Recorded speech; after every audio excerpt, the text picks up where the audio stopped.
Seigneur, nous prions au Dieu pour les iniquités, que tu donnes les iniquités qui se passent dans ton pays, ici, le Cameroun, car à toi appartient le règne. La Bible déclare au Dieu de gloire que c'est à toi qu'appartient le règne, la terre, tout ce qui s'y trouve. Seigneur, nous prions pour la Chine, pour la France, pour le Canada. Nous prions pour l'Allemagne, pour la Belgique, Seigneur Dieu de gloire. Nous prions pour les États-Unis. Nous prions pour le Zimbabwe. Nous prions pour la Corée du Sud, la Corée du Nord, le Nigeria, Israël. Nous prions pour la Côte d'Ivoire, le Burkina Faso, la Guinée. Père, dans cette zone, ô Dieu de gloire, nous prions, Dieu de gloire, que tu captives toutes ces personnes qui sont en train de se préparer pour faire des coups d'État. Nous prions, Dieu de gloire, que tu les dénonces au nom de Jésus-Christ de Nazareth. Père, je prie, au Dieu de gloire, pour l'Australie. Prions pour l'Italie. Prions, au Dieu de gloire, pour le Ghana. Prions pour le Tchad. Prions, au Dieu de gloire, pour tous ces pays musulmans. Prions, Dieu de gloire, que tu manifestes ta puissance, que tu diriges, au Dieu de gloire, tous ces pays. Ô Seigneur, nous prions, Dieu de gloire, que tu manifestes ta puissance dans ces nations, que tu nettoies les nations. Seigneur, tu as décidé de préparer un peuple qui te serve. Tu as décidé, au Dieu de gloire, de préparer, au Dieu de gloire, une nation, un peuple qui t'appartient. Choisis du milieu de ce peuple et purifié. Seigneur, nous prions, Dieu de gloire, que tu sortes ton saint peuple de ces nations. Seigneur, à toi appartient le règne. C'est toi qui domines sur toutes les créatures. Ô Père, étends ta domination. Seigneur, cette génération verra certainement ton règne, verra certainement ta visitation. Que l'honneur, la gloire soit jamais pour toi. Dieu de gloire, Dieu de bonté, que ton nom soit élevé, que ton nom soit magnifié, que ton nom soit exalté. Saint, tu n'as pas changé. Seigneur, tu t'es levé et tu as commandé à Nebuchadnezzar. Tu t'es levé, tu as commandé à Pharaon. Tu t'es levé, tu as commandé à Cyrus. Tu peux commander à chacun de ses pensées. Car la Bible déclare que le cœur de ces rois-là sont comme un courant d'eau entre tes mains. Tu les inclines où tu veux. Seigneur, il désire établir ce nouvel ordre mondial qui est selon ta volonté. Mais toi également, oh Dieu, derrière, tu as ton règne et le réveil que tu prépares. D'établir ton règne au milieu de nous. Seigneur, cette nation, si tu as décidé que cette nation vont voir, toutes ces nations-là vont voir ta gloire dans cette génération, étant ton règne, étant ta grâce. Merci au Dieu de gloire pour le Zimbabwe. Merci pour la Tanzanie, merci pour le Ghana, merci pour la Corée, merci Père de gloire pour le Kenya, merci pour le Cameroun. Merci au Dieu de gloire pour cette nation où tes hôtels sont bâtis ici en Afrique. Merci Père de gloire pour ces portes-étendards que tu as en nous. Merci au Dieu de gloire pour tes saintes armées que tu armes dans ces pays. Que ton nom seul soit élevé. Au nom du Seigneur Jésus-Christ. Merci Père. Merci Seigneur. Et que les intercesseurs disent Amen. Il règne de toute éternité. Éternel est son nom. Nous prosternons devant sa majesté. Je prie donc que pendant que vous priez chaque fois, que Dieu vous révèle les choses concernant ces nations-là. Et souvenez-vous, quand vous êtes là, je vais vous demander chaque fois ce que le Seigneur vous a montré. D'accord? Que Dieu vous bénisse.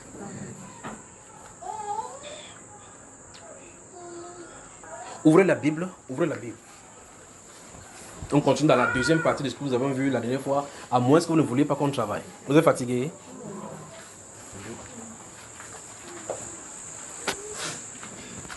Je crois que je voulais répondre aux questions qui sont ici. Il y en a 4 questions ici, mais si on va répondre, si vous voulez, je brosse rapidement ceci avant qu'on avance. Ou bien je dépose ça pour les frères et vous. Qu'est-ce que vous en voulez? Je brosse ça comme ça, après on avance. Je brosse ça comme ça. Il dit brosse ça une fois en avance. Donc, recoupez le drapeau ici, vous donnez à celui-ci, vous recoupez, vous donnez comme ça, elle arrête ça là-bas. Vous ouvrez votre Bible. Pendant que vous serez en train de faire, restez vraiment calme. Je vais faire le résumé de ce que nous avons vu la dernière fois. D'accord? Vous avez moi? La dernière fois, nous avons lu principalement les 7 ou 6 premiers versets du livre de Néhémie, le Dieu console. Nous avons vu comment Néhémie commence à présenter dans son prologue qu'il était assis, il était à Suse, la capitale, et il y avait des réchappés qui sont venus du côté venant de Jérusalem. Prends tout. Brosse, tu ne peux pas donner là-bas. Tout. Donc maintenant, vous connaissez le pays qui vous appartient, n'est-ce pas? Et vous avez ça sur le cœur. Si vous en voulez encore même, celui-là, qu'est-ce qu'il lève son téléphone là-bas. Si tu veux enregistrer, tu viens ici, parce que le son ne sera pas bon si tu es à distance. Donc si vous voulez enregistrer pour bien entendre, déposez le téléphone ici pour que ça soit clair. Vous allez écouter. Je suis responsable de cette voix que vous entendez à l'intérieur là-bas, de ce qui est dit. Et quand vous entendez ça, ça tombe déjà dans vos oreilles. Vous en êtes un grand responsable. D'accord? Donc, je suis responsable de ce qui sort là.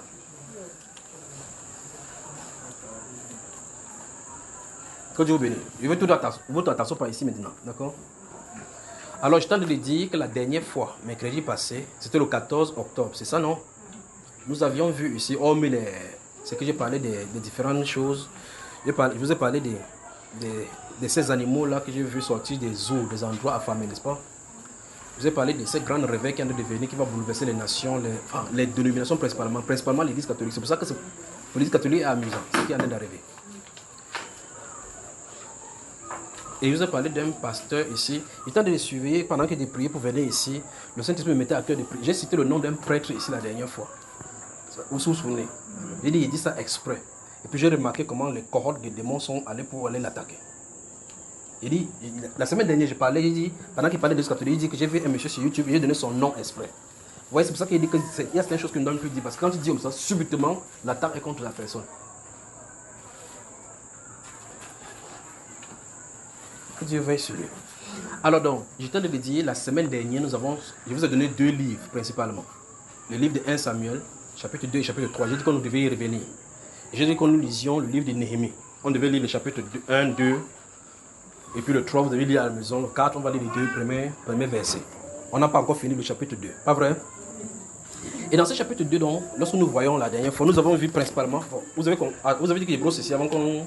Ah bon, on va vraiment dans ce cas ici. C'était la lancée.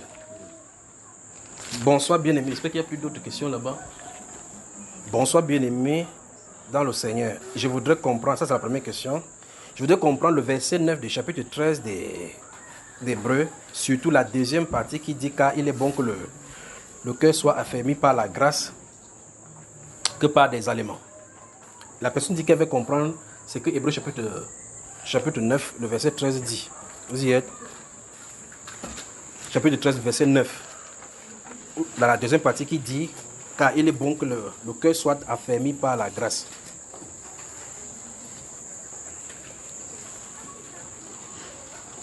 Donc il faut que mercredi on continue, si le Seigneur le permet, on continue, il faut qu'on continue, commence tôt aussi, d'accord? Vous me suivez les frères? Amen. Non mais c'est pas croyable. Souvent quand je parle, vous m'entendez même, ou bien quand je parle, vous en allez penser autre chose. Je parle, vous m'écoutez. Et comment on dit que mes frères, vous me regardez comme ça, comme les poteaux? Vous avez des problèmes? Mais on vient de dire dès le départ que même si le Seigneur résout le problème, ça va encore vous créer des problèmes, non? Lorsque vous avez un problème, laissez ça. C'est le frère qui a dit la dernière fois qu'il était au procès. Il dit que il lit la Bible. Il a dit que non, quand il lit la Bible, qu'il est au procès. Il dit, dans ce cas, laisse la Bible. Parce que si tu lis la Bible, on te oppresse, laisse-toi là. La Bible, on a dit, ne lis pas. Donc, Hébreux chapitre 13, verset 9, qu'est-ce que ça dit, mon cher? Hébreux chapitre 13, verset 9. Ne vous laissez pas entraîner par des doctrines diverses et étrangères. Car il est bon que le cœur soit affermi par la grâce et non par des aliments qui n'ont servi de rien à ceux qui sont attachés. Même pour lire seulement, c'est devant toi que tu veux lire. Je veux que vous lisiez pour que quand il va expliquer, vous compreniez de quoi il est question. Dans le livre d'Hébreux, on affronte la foi à la grâce dans les œuvres. C'est principalement de quoi il est question. Donc, aliment qui est ici, ce n'est pas la nourriture que vous mangez à la maison. C'est l'aliment dont on parle, dont la personne pose la question dans cette question-ci. Il n'est pas question de la nourriture que vous mangez à la maison simplement. Il est question des aliments qui sont liés au culte du sanctuaire. Vous comprenez cela? Si vous lisez la Bible dans le livre des Nombres, principalement dans le livre Lévitique, il y avait des portions qui avaient été données aux sacrificateurs. Les femmes ne devaient pas manger telle chose et autres là-bas. Ces aliments, les aliments très sains, on dit que c'est le sacrificateur et sa maisonnée, les hommes qui peuvent manger parce que ce sont des choses très consacrées au Seigneur. Si vous avez lu le livre de Néhémie également, vous allez voir effectivement comment ils vont manger, même de nourriture, en disant que ces choses, ces jours, elles sont pour Dieu. D'accord? Donc l'aliment dont il est question dans ce Hébreux chapitre 13, comme dans toutes les autres parties de ces Hébreux-là, il est question des aliments qui étaient liés au culte du sanctuaire. Ce n'est pas les aliments de la maison. Vous me suivez? Relis encore maintenant. Tu vas maintenant lire ça. Tu vas t'aller lire nous savoir à haute voix maintenant. Écoutez. Ce n'est pas l'histoire des chromosomes ici. Lis. Alors, verset 9. Verset 9. Ne vous laissez pas entraîner par des doctrines diverses et étrangères. Vous entendez cela? Donc il est en train de parler que les gens peuvent être entraînés parce qu'on peut venir dire que non, si tu dois manger telle chose et ainsi de suite, dans le truc, dans le coutume, tu vas devoir faire telle chose. Il dit que ce sont des doctrines, des enseignements étrangers. Car il est bon que le cœur soit affermi par la grâce. Donc vous comprenez que la grâce et la foi sont intimement liées dans la nouvelle alliance. Vous comprenez cela? Alors que les aliments et les œuvres sont intimement liés dans l'ancienne alliance. Ça va les sœurs, les frères? Car il est bon que le cœur soit affermi par la grâce et non par des aliments qui n'ont servi de rien à ceux qui s'y sont attachés. Voilà, en s'attachant aux aliments, ça les a attachés à quelque chose, parce que le but c'est le cœur. Vous voyez cela? Le cœur. Si vous ouvrez le psaume 119, ouvrez le psaume 119, écoutez. Même dans l'ancien alliance, en tout cas, le Saint-Esprit parlait au travers de David le prophète comme ça. Ouvrez. Vous ouvrez maintenant le psaume là, maintenant vous allez me perdre le temps ici. C'est la première question, vous avez dit il brosse rapidement. Vous y êtes? Psaume 119. Regardez, si vous regardez le psaume 119, le verset 133, là-bas il y est dit que le psalmiste est en train de prier Dieu d'affermir ses pas dans sa parole et de ne pas permettre que les iniquités dominent sur lui. Vous avez vu ces deux volets qu'il a dit là? Regardez la prière qu'il fait. Vous voyez? Donc, j'ai dit le psaume 119, verset 133, c'est ce qui est écrit là-bas. Vous voyez cela, frère? Donc, il dit deux choses qu'il demande au Seigneur. Je suis en train de prendre ça par rapport à la grâce qui est ici, par rapport à la grâce dont on est révélé ici. Que même dans l'ancien alliance, il y a des gens qui savaient cela. Il savait effectivement, la prière qu'il fait ici montre clairement qu'il sait qu'il n'a pas de puissance pour suivre lui-même la parole de Dieu. C'est ce que le premier volet dit. Qu'est-ce qu'il dit? Affermis mais pas dans ta parole. Et ça c'est le deuxième volet. Attends. Affermis mais pas dans ta parole. Donc c'est à Dieu il a affermi. Parce que ici dans ces Hébreux chapitre 9, chapitre 13, verset 9, il dit qu'il est bon que le cœur soit affermi par la grâce et non par les aliments. Vous voyez, c'est ce que David, le prophète André dit ici. Il dit qu'il est bon. Regarde ce que David dit. Il dit que affermi mais pas dans ta parole. C'est-à-dire que Dieu le fortifie davantage qu'il marche comme Dieu veut. C'est à Dieu de le faire. Or, sur les Juifs, dans l'Ancienne Alliance, quand il partait donner sa chèvre, on nettoie bien les côtes, les côtelettes, les rognons, il finit de manger. Quand il mange, il regarde au ciel, il dit, tu as vu, j'ai fait ce que Moïse a dit, non? Vous voyez cela? Ils avaient les actions, mais le cœur affermi n'en avait pas. Et la Bible déclare donc, en s'attachant aux œuvres de la loi, ils se cachent sous le coup. Ils sont sous le coup de la malédiction. Parce qu'en réalité, Dieu est esprit et les choses doivent être intérieures. C'est-à-dire que l'esprit qui est à l'intérieur de nous. Vous me suivez? Donc, le psalmiste dit ici dans ce psaume 119, verset 133, il dit qu'il prie Dieu que Dieu affermisse ses pas dans sa parole. Il dit, et ne laisse aucune iniquité dominer sur moi. Vous voyez? Et ne laisse aucune iniquité dominer sur moi. Vous comprenez en réalité que ce n'est pas Dieu qui supporte les hommes sur la terre. Personne ne peut réussir. Vous vous souvenez de la vision dont je vous ai raconté la dernière fois ici, du trône de jugement, où chacun venait, quelqu'un vient et dit, moi j'ai obéi à la parole de Dieu, j'ai lu la Bible, je n'ai. Quand tu finis, tu fais ça comme l'ange dit, tu présentes l'écran et puis tu vois clairement qu'il y a quelque chose que tu t'attendrais le mois. Mais tous sont gratuitement justifiés. Voilà. Donc je crois que la personne qui a la première question s'est entendue. Donc, il n'est pas question des aliments qu'on mange à la maison parce que de toute façon, cet aliment, c'est comme Paul le dit dans Romains chapitre 14, ne nous éloigne pas de Dieu. Ce n'est pas un aliment qui nous approche de Dieu, d'accord? Mais c'est un cœur pur, dans une conscience pure, qui peut nous mettre devant le trône de grâce et obtenir miséricorde. On y va? Bon, je brosse seulement rapidement parce que s'il y avait m'attarder, ils sont encore fait 2 heures ici. Voilà, il dit, peut-on avoir un exemple de ce genre de personnes dans la Bible? Enfin, je crois que j'ai répondu rapidement là-bas. Deuxième question, Hébreux 12, 1. C'est quoi la carrière qui nous est ouverte? Je crois que c'est dans cette question, je l'ai répondu ici plusieurs fois. La carrière, ce n'est pas le carrière de sable, ni la carrière d'études.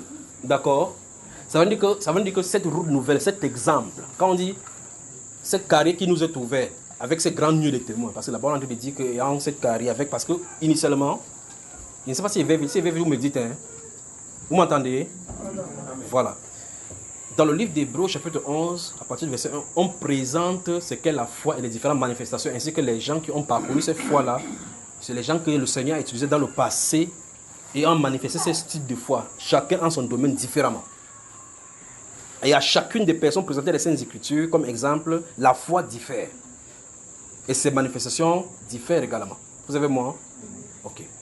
Alors, après avoir dit donc cela, dans le chapitre 12, il dit donc que comme nous avons un si grand nier de témoins, qu'on ne rate pas cette façon de faire là, comme on a une carrière, une nouvelle qui nous a été ouverte. Il dit là, cette carrière, ce n'est pas une carrière de ça qu'on a découvert quelque part. Ce n'est pas une carrière diplomatique, ni une carrière de travail. Ici, Paul, l'apôtre veut dire que cette boulevard qui nous est ouvert, c'est un exemple de la vie de foi qu'on nous a montré. C'est ça dont il est question. D'accord? Voilà. Il dit c'est quoi la carrière qui nous est ouverte? C'est la route, c'est l'exemple des gens de la foi. Donc la carrière, c'est l'exemple des gens de la foi précédemment présenté dans Hébreux chapitre 11. Vous avez moi? Hébreux 12, 4. Je voudrais comprendre bien ces versets. Hébreux 12, verset 4.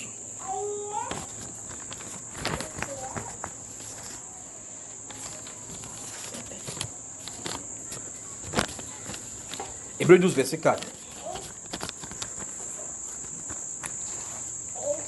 Vous n'avez pas encore résisté jusqu'au sang en luttant contre le péché. Oui. Donc ça veut dire que personne sur la terre n'a jamais combattu le péché au gré de son sang. Personne. Vous avez vu, hein? Qui l'a déjà fait? Qui a déjà versé son sang pour payer son péché? Puisque le verset qui suit dit, et vous avez oublié, allons-y, le verset qui suit. Le verset 5. Vous avez oublié l'exhortation, oui, qui vous êtes adressée comme un père. Ouais. Alors donc, vous remarquez que c'est une exhortation que Dieu fait. C'est une exhortation que Dieu fait pour ses enfants. Il a de dire en réalité, ce qu'il veut dire en réalité que votre péché, ce n'est pas au prix de votre sang que vous devez payer. C'est au prix de l'obéissance. L'obéissance parce que quelqu'un d'autre l'a déjà fait. D'accord? Et il va par là pour dire, en fait, ne pensez pas que les souffrances que vous traversez, ce sont les souffrances par rapport à votre péché. C'est le châtiment pour qu'on participe à sa sainteté. D'accord? Et il prend l'exemple d'un père avec son fils sur la terre en disant que quand bien même nous dans notre père, nos pères selon la chair, nous châtiaient selon qu'il voulait, c'était pour nous discipliner. Donc ici, le Saint-Esprit parle de cette péché, de ces péchés de lutter jusqu'au sang. Il veut par là dire que ce n'est pas de notre dimension, de notre niveau. Il n'y a pas d'appel pour nous de lutter jusqu'au sang avec notre propre sang, d'accord? Voilà. Et même dans la tribulation, ceux qui vont entrer en versant le sang, ce n'est pas par rapport à leur péché. Parce que le prix du péché a été déjà... Je vais encore recommencer. Et même ceux qui vont passer par la tribulation. Vous remarquez que quand ils entrent là-bas, on dit que ceux-ci sont venus de la grande tribulation. On dit qu'ils ont lavé leur robe dans le sang de l'agneau. On n'a pas dit qu'ils ont lavé leur robe dans leur propre... Je me fais comprendre. Amen. Voilà. Et les enfants, faites attention, soyez concentrés là-dedans pour écouter ceci. Il passe au 4 ici. Jean chapitre 6, verset 70. Bon, la personne dit verset 70. Parce que dans ce verset-là, je crois que c'est là où le Seigneur avait dit que c'est pendant parmi vous, il y a un démon. N'est-ce pas moi qui vous ai choisi, vous les 12? C'est ça, n'est-ce pas? Amen. Oui. Non, je lis à haute voix. Jésus leur répondit, n'est-ce pas moi qui vous ai choisi, vous les 12, et l'un de vous est un démon. La personne qui pose cette question, écrit ici, je veux comprendre comment Jésus peut choisir parmi ses disciples un démon. Donc, la question intuitive ici, là, qui indique que peut-être la personne ne sait pas que cette question est en train de poser, c'est que comment Jésus veut comme ça nous sauver. C'est ce que l'un des personnes dit, parce que s'il n'y a pas un démon pour travailler, pour livrer Jésus, il fait comment pour aller mourir? Il faut un démon, parce que ce n'est pas ce disciple qui doit le livrer. Un disciple ne livre pas le maître. C'est un infiltré qui le fait. Quand vous regardez même dans les films des espions, c'est comme ça qu'on fait. Je vais vous expliquer les films. Je vous dis qu'il était un katika. Quand vous regardez les films, il y a des films, principalement des films policiers, des films où on traque les gens de la mafia. Vous remarquez que quand on veut infiltrer la mafia, c'est-à-dire que généralement les gens qui ont la mafia sont les gens qui sont influents avec de l'argent. Pour les faire tomber, il faut que tu aies une preuve palpable. Et donc pour cela, pour les faire tomber, vous ne pouvez pas le prendre dans les petites bassesses. Il paye le juge. Le juge, quand le libère sous caution, par derrière te montre toi le policier qui va te montrer. Qu'est-ce que les policiers doivent faire pour faire cette technique? C'est ce qu'il y a dans le film. C'est le film que nous montrions. Les policiers montent un coup avec les propres policiers. On condamne un policier. Jusqu'à ce qu'on fait, on le présente à la télévision, jusqu'à ce que vous qui êtes... C'est pour ça que ne croyez pas à ce que les médias disent. Tout ça, c'est la manipulation. Donc, ce que vous voyez à la télévision, là, je vais venir sur la télévision de ces jours ici, là, même principalement. C'est la manipulation. Donc, on vous dit, vous restez à 20h, vous dites que je suis à Equinox, l'autre dit que je suis à Siati, l'autre dit que je suis à Vision 4. Tu prends ta chaise, tu t'assois. Tu t'assois, tu vois un truc qui a de babado au mur. Il dit, mesdames, messieurs, bonsoir, et te salue. Il dit, aujourd'hui, à Bloom, c'est dit telle chose. Qui lui a demandé? Quelqu'un lui a demandé quelque chose? Il dit, une fille a tué son père là-bas. Il y a un sous-préfet qui a tué sa petite amie. Qui lui a demandé ça? Quelqu'un dit, Congo ça. Voilà. Donc, la télévision nous invite à la calomnie. Parce que si tu passes, la Bible dit qu'il prêche contre la calomnie. Si il prêche, dit que mon frère, tu as écouté ce que Papa Tanya a fait là-bas. Qu'est-ce que tu as de faire? C'est le genre de faire ce que le journaliste fait. Vous comprenez? Donc c'est ça qu'ils font chaque soir. Le chef de l'État a informé ça. Et puis ça fait quoi? Il y a les métiers chez Kamto. Et puis ça fait quoi? Laisse-les là-bas. Donc c'est une histoire que je voulais parler. Alors donc, qu'est-ce que les gens font donc? Les policiers montent un coup avec un policier qui est chevronné, qui est subtil. Jusqu'à on montre comment il a fait les fraudes. Tout cela, ce sont des préparations pour montrer aux médias, sachant que le but de ce qu'on présente à la télévision, ce n'est pas pour le monde entier. Ça peut sortir dans les presses, dans les journaux. Le but, c'est que le patron de la mafia soit au courant que le policier s'était en disgrâce. On part, on le condamne. Il plaide non coupable. On lui donne 18 ans. Après, il part en prison. Il fait tout et tout, il s'échappe. Il est en train de fuir, il fuit. On le cherche, on lance un mandat d'arrêt international contre lui. Il fuit, il part. Le type de la mafia le récupère. Il vient ici, il vient à côté de nous. C'est exactement là où on l'attendait. Vous comprenez ça? Parce que s'il est policier, il va directement, on va dire tu es flic, on va le chasser. Comme les gens de la mafia ont vu clairement qu'il avait des problèmes avec la police, et quand on l'a appelé pour la première fois, il dit que non, je sais que je suis parmi vous, vous allez me livrer sur la police. On le flatte encore. Donc flatter quelqu'un qu'on a dit d'envoyer vers vous. Sur cette base-là, il a la confiance, il dit que non, il ne veut pas. On l'envoie à mission premièrement, jusqu'à ce qu'à un moment donné, pom, on vient, vous voyez comment, c'est comme ça que les films sont, les scénarios de films sont. Un jour maintenant, on vient on le prend parce que petit à petit, il va donner les informations quelque part. Ouest là, donner les informations, parce qu'un jour, il y a un cargo qu'on va aller livrer quelque part. On vient prendre la main dans le sac avec le policier lui-même. On le prend. Et puis le policier, on l'a fait quelque part, plus tard. Qu'est-ce qu'ils ont fait? L'infiltré, il parle de Judas Iscariote. Parce que quelqu'un qui est à côté ne peut pas livrer comme ça. Il faut que ce soit quelqu'un qui est un mauvais à l'intérieur. D'accord? Le disciple ne peut pas livrer son maître. Un disciple ne peut pas livrer son maître. Un bon disciple. Donc la personne demande comment il choisit Judas.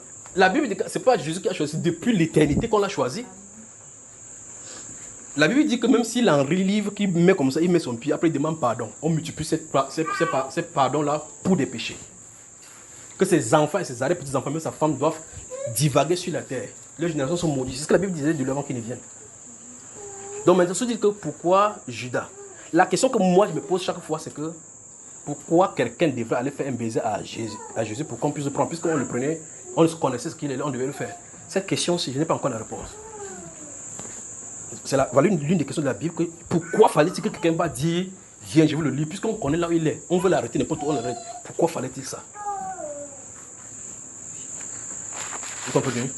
Voilà la question que le Seigneur va me répondre un jour. Alors, si vous posez cette question, si vous dites, ok, comment comprendre que Dieu peut choisir parmi ses disciples un démon? Comment comprendre que Dieu peut choisir parmi les archanges du ciel Satan? Sachant que, avant qu'il ne dise quelque chose, il sait de quoi il est question. Il savait qu'avant qu'il ne le crée avec du feu, il savait que celui-ci, Lucifer, ferait telle chose. Et c'est lui qui nous a entraîné dans toutes ces choses-ci. Pas vrai? Quelqu'un dit Dieu fait toutes choses comme il veut. Et qui lui dira pourquoi agis-tu ainsi?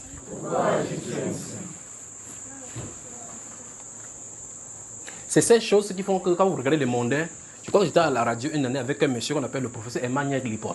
Vous le connaissez, il dit les horoscopes depuis que vous êtes petit là-bas, que si vous êtes sagittaire, vous êtes né entre les gros.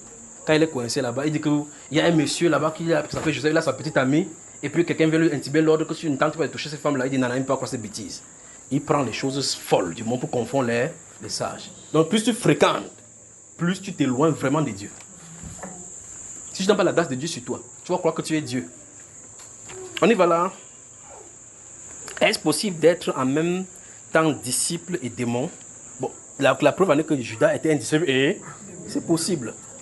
Aux disciples qui deviennent démons, non, on ne devient pas démon. Le démon, c'est un état. Personne sur la terre ne peut devenir démon. Pas non plus qu'un démon peut devenir un être humain. C'est la nature, ce que tu es. Il n'y a rien qui pourra être, écoutez bien, très attentivement, encore une fois de plus. Il n'y a rien qui pourra être ajouté à la création de Dieu depuis la création. Rien. Il n'y a rien qui peut être détruit de la création de Dieu. Donc en réalité, que vous le voulez ou pas, que vous l'admettez ou pas, depuis que Dieu a dit que la lumière soit, rien n'a jamais quitté la terre, dans tout le système, tout est là. Vous avez moi, hein? Si vous voulez, montrez-moi une seule chose qui a disparu. Une. Donc depuis que Dieu a dit que la lumière soit, depuis le jour que vous voyez dans la Genèse là, tout est là. Tout. Rien n'a bougé. C'est pour ça qu'il a dit, voici je fais toute chose nouvelle. Il va devoir faire toute chose nouvelle. Il va rouler la terre. Ça va disparaître, ça va périr, mais il lui subsiste à jamais. Donc vous, regardez le papier sur lequel cette personne s'est établie, a écrit. Vous avez vu ça, hein? Si vous donnez ça de détruire, vous n'avez pas de pouvoir. Personne sur la terre n'a le pouvoir de détruire ça. Même pas détruire. Vous ne pouvez pas. Même si vous souhaitez détruire, vous n'avez pas. Donc vous voyez que quand quelque chose est déjà dans l'univers, vous percevez sa présence ou bien pas, vous ne pouvez pas le faire disparaître. Pourquoi? Parce que celui qui a mis là-bas est infini. C'est lui qui sait où il l'a pris. Quel Dieu nous avons à servir. Il y a l'autre qui me regarde là-bas et dit qu'il y a les dinosaures. Dites toujours dinosaures, cherchez. Donc ils sont là. Mais disent à vous, il y a tant seulement quelqu'un dit les dinosaures, frère, les dinosaures. Parle alors à nous voir. Comme ne posez pas de questions, il ne répond pas aux questions, il vous informe seulement. Que sachez que tout est là. Qui croit ça? Qui croit ce qu'il dit? Il y a l'autre qui sont neutres. L'autre qui dit que. L'autre qui met la main à demi-niveau que je crois un peu, mais je vais réfléchir plus tard. Oui, c'est bien ça, mon garçon, que Dieu te bénisse, d'accord? Comment mais on croit, mais. On ne sait pas comment expliquer. On sait que c'est écrit, mais il y a des choses qu'on n'arrive pas à expliquer. Si je donne le papier, est-ce que tu détruis? Tu vas détruire comment? Explique-moi. Voilà, prenons un exemple. Je lui donne le papier. Frère Gildas, prends. Explique-moi le processus que tu peux faire pour détruire ces papiers, pour que ça n'existe plus. Non, laissez-le. Est-ce que tu vas détruire quelque chose? Voilà ça. On peut peut-être plonger ça dans... Vous entendez ce que dit? On peut peut-être plonger ça dans non, pas on, je dis toi. Oui, je peux plonger ça dans l'acide. Quand tu plonges dans l'acide, et puis ça fait quoi? Ça disparaît. Tu es sûr, c'est toi qui ne vois pas, ça se trouve dans l'acide. Tu as dit que tu as plongé dans l'acide, non? Ça se trouve où? Moi, je veux que tu fasses disparaître. Vas-y, je fais juste. Si tu le fais, je donne tout ce que tu veux. Non, ne laisse honte tranquille, toi. Je peux brûler et après je mets ça dans quand tu fais brûler, ça devient quoi? Après, tu fais quoi les cendres? Tu mets dans l'eau. Ça se trouve où? Le papier qui te donne se trouve où? Dans l'eau. Je veux que tu fasses disparaître. Donne-moi mon papier. Avant que ça ne soit papier, c'était d'abord quoi? le bois. Donc c'était un arbre. Quand la personne a coupé, la cru peut-être qu'il a coupé, non? Là voici. Donc tout change d'état tout le temps sans disparaître. C'est Dieu ce qui va faire disparaître. Même pas un atome. Tout est là. Donc vous allez manger le plantain un jour comme ça, peut-être comme ça le pied de Imnobien. Quand vous croquez le plantain, vous dites, mince, Mani, ton plantain c'est bien. Peut-être sur le pied de Oumniobé que vous croquez comme ça là. Vous ne connaissez pas Oumniobé? Ne connaissez pas alors? Allez, on continue ici là.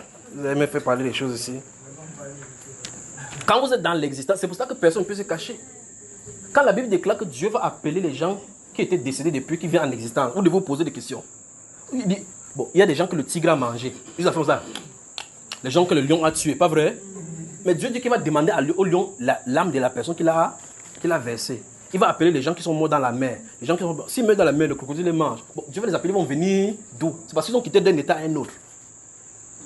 Ils n'ont pas disparu, d'accord? C'est vous qui ne voyez pas. Il me dit qu'il va mettre dans l'acide. Donc, ça veut dire, c'est un peu comme quand tu as pris un cahier. Après avoir brûlé, on voit peut-être que si c'était de 50 kilos, on voit le nombre de kilos. Donc, tu as seulement diminué. Donc, ça ne fait que passer à un état. Les autres kilos là sont... La preuve en est que quand tu mets un litre d'eau dans une bouteille, tu fais ça congeler, ça va casser la bouteille. Pourtant, tu n'as pas mis quelque chose qui t'a cassé la bouteille. Donc, l'état en changeant, ça peut soit diminuer, soit augmenter, mais c'est ça, il est toujours là. D'accord, mon frère? Tu vois quelqu'un qui pèse 25 kilos, quand il meurt, même cette personne peut porter le cercueil. Qu'est-ce qu'il a ajouté sur lui? On y va ici. Pensez à ce Dieu-là. Pensez à ce Dieu-là on dit qu'il a tout l'univers dans ses mains. Pensez seulement cela. Qui nourrit chaque fourmi. Chaque fourmi, il est nourri. Il prend soin des fourmis, des abeilles, des microbes, même des microbes qui ne sont pas là. Des microbes que tu ne vois pas. Il y a des microbes qui sont à l'intérieur de toi que depuis que tu es venu sur la terre, ils sont dans ton ventre. Tu ne dois pas les détruire. Les papas, quand ils nous expliquent que ce sont les gens qui sont dans la flore intestinale, ils sont obligés d'être là pour pouvoir faire la... Quoi, on appelle ça quoi, pour pouvoir mastiquer, pour permettre la digestion. N'est-ce pas, papa? Donc, ça veut dire que si on tue les virus, là, toi-même, tu es là, donc, ça veut dire que tu es un monde des vivants. Dieu l'a prédestiné comme ça parce que je vous ai dit que les problèmes de l'un sont les solutions de l'autre. Et puis, subitement, tu vois que quelqu'un meurt quelque part. Les asticots, il y avait les mouches qui viennent manger. Toi, alors que de ton vivant, toi, tu les tuais. Attends, il t'étend au tournant. Donc, un mouche comme ça, il mange ton nez, mange ton nez, mange ton nez. Quand il vient sur le repas de ta femme tape comme ça, là, il tue. C'est ton nez comme ça, là.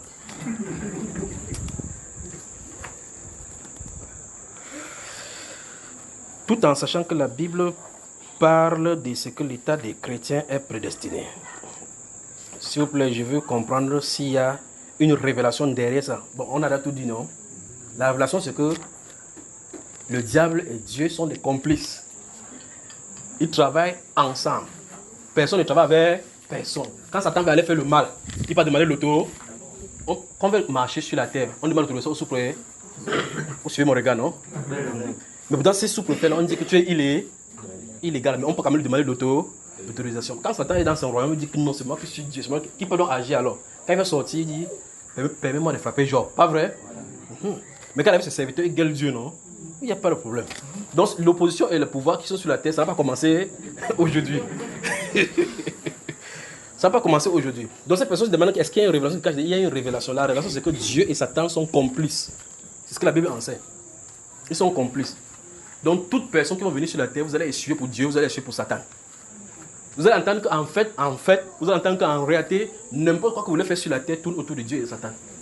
N'importe quoi.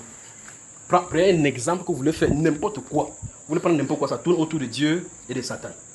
Quand un athée dit que je ne crois pas, il ne croit pas qui? Il faut qu'il ne croit pas à quelqu'un. Donc il est complice avec Satan. Il dit que le diable, je m'en fous de lui. En parlant, il parle de qui? Le diable, donc il parle de neutralité. Donc on tourne autour de Satan et de Dieu. C'est le sujet. Quatrième et dernier. Le langage, j'ai envie de... Je crois qu'il a lu ça la dernière fois. C'était le papier que j'ai lu la dernière fois. J'ai envie de... Étude biblique. Bon, si la personne pose la question, déjà, ça y a un problème, non? J'ai envie de... Je crois que j'ai fini.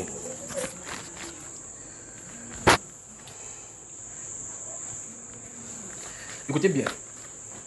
La question, si je l'ai déjà répondu plusieurs fois dans les enseignements sur la chose de l'envie. On a des situations, avant de répondre à ça rapidement, d'accord, parce qu'on a dit que je brosse. La compréhension dans notre langue à nous, puisque c'est le français qu'on lit, vous avez la Bible en français, c'est que la Bible est en train d'appeler, il faut rentrer dans la pensée de Dieu pour comprendre de quoi il est question. Vous me suivez?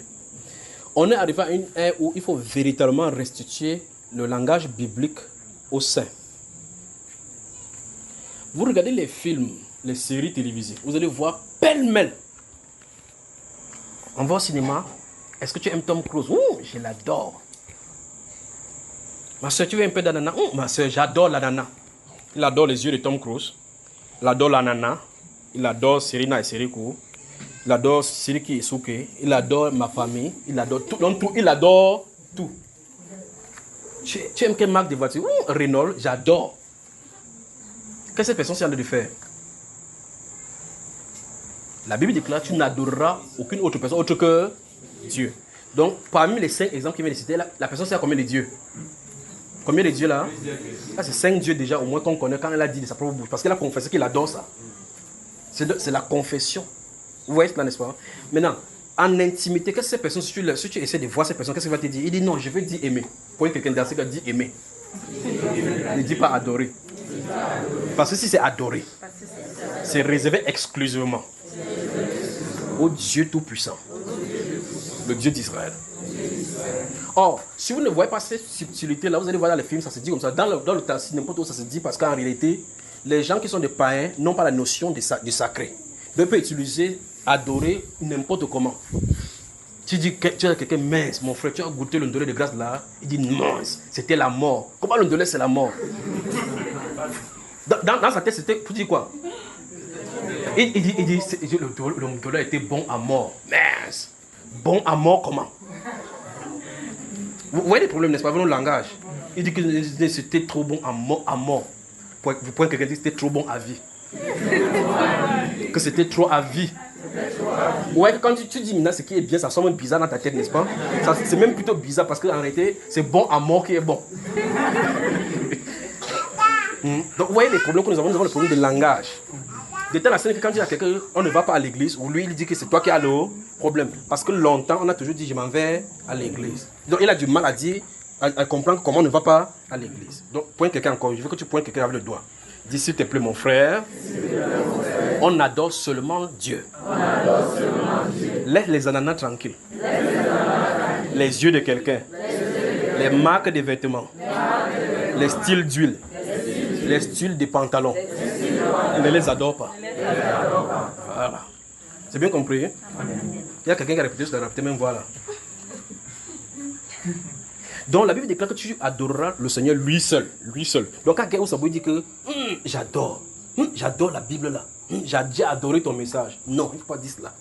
Oui, ma soeur, on ne dit pas adorer. Oui, c'est juste un langage. Oui, c'est juste un langage. Celui qui est venu vers Jésus et qui lui avait dit, lorsque Jésus, après avoir donné les talents, d'avoir multiplié, il a dit, je savais que tu étais un homme vraiment bon. Hein? Un homme méchant qui vend là où il n'a pas. C'est pour ça que j'ai eu peur de... Qu'est-ce que Jésus lui a dit pour pouvoir le frapper? Sur tes paroles. Dans un verset, vous avez vu que Jésus est méchant, qui vend là où il n'a pas fait. Vous avez vu quelque part, qui lui a donné ces formules-là. Donc c'est à cause de sa formule qu'il a été condamné. Alors comment tu peux dire que j'adore, tu peux dire que non, tu voulais dire aimer. Aimer t'as fait quoi? Pourquoi tu vas dire on a adoré? Donc vous voyez que aimer est seul, adorer est seul. Parce que quand on parle d'adoration, il est question de l'esprit à l'esprit, de la soumission et de la prosternation spirituelle vis-à-vis d'un être spirituel. Alors donc ça veut dire que même si vous dites que j'adore, vous en dites que la nana est là, comme ça vous aimez au devant la nana que tu es mon Dieu. Même si tu ne savais pas. Vous avez ma frère? C'est la même chose pour ces mots envie donc. C'est pour ça que je vais y arriver maintenant doucement. Ouvrez Matthieu chapitre 27, merci Père. Ouvrez Matthieu chapitre 27. Merci Père. Donc, chaque fois, il y a au moins 15 fois comme ça que ça revient dans le Nouveau Testament. Chaque fois quand ce mot sera associé quelque part, c'est associé au péché. Chaque fois, quand ça va intervenir, c'est associé au péché. Vous y êtes dans le chapitre... J'ai dit quel livre déjà? 27. Ok. Lis-moi le verset 18, voir à haute voix ensuite. Le verset 18 de Matthieu 27, il est écrit... Car ils savaient que ce n'était pas envie qu'ils avaient livré Jésus. Donc c'est la première mention de cela dans la nouvelle alliance, entre la zone temporelle. Voilà la première mention. On parle ici de Pilate. Donc Pilate, dans la confession, dans la confrontation avec notre Seigneur Jésus-Christ, il voyait clairement que dans sa... C'est lui le juge, il s'assoit sur le tribunal pour juger des parties. Et la Bible nous donne le compte rendu ici que il était, quand il observait la scène, c'est-à-dire quand il jaugeait le cas qui lui est soumis pour jugement, il reconnaissait que, c'est ce qu'on a dit là, ça se passe dans ses pensées. Donc ça veut dire que ce n'est pas quelque chose qui l'extériorise. C'est le Saint-Esprit qui nous dit, c'est que quand Pilate était assis avec les gens comme ça, là, ce qui s'est passé en lui, ce qu'il savait, il dit, je sais que les sacrificateurs-ci, ce n'est pas envie qui me livrent Jésus. Donc vous voyez que par la suite, il va prendre maintenant pour laver ses mains. Donc puisqu'il sait que ce n'est pas envie, celui-là maintenant envie. Et puis on va commenter. Puisque cette personne dit là, dans sa question que quand quelqu'un dit que j'ai envie de, est-ce un péché? Est-ce que le langage est biblique? Ouais, j'ai envie de voyager. Hein. En fait, c'est naturel parce qu'en réalité, c'est comme si dans notre langage, c'est facile de dire ainsi. Mais on va expliquer toutes choses. Quelqu'un dit on va examiner toutes choses. Même si vous dites qu'on exagère, il faut qu'on exagère en examinant vraiment bien, pas vrai? Alors donc, dans ces versets 18 du chapitre 27 de Matthieu, il est dit, car ils savaient que ce n'était pas en vie qu'ils avaient livré Jésus. Qu'est-ce que Pilate est en train d'entendre? Qu'est-ce qu'il entend par c'est pas en vie?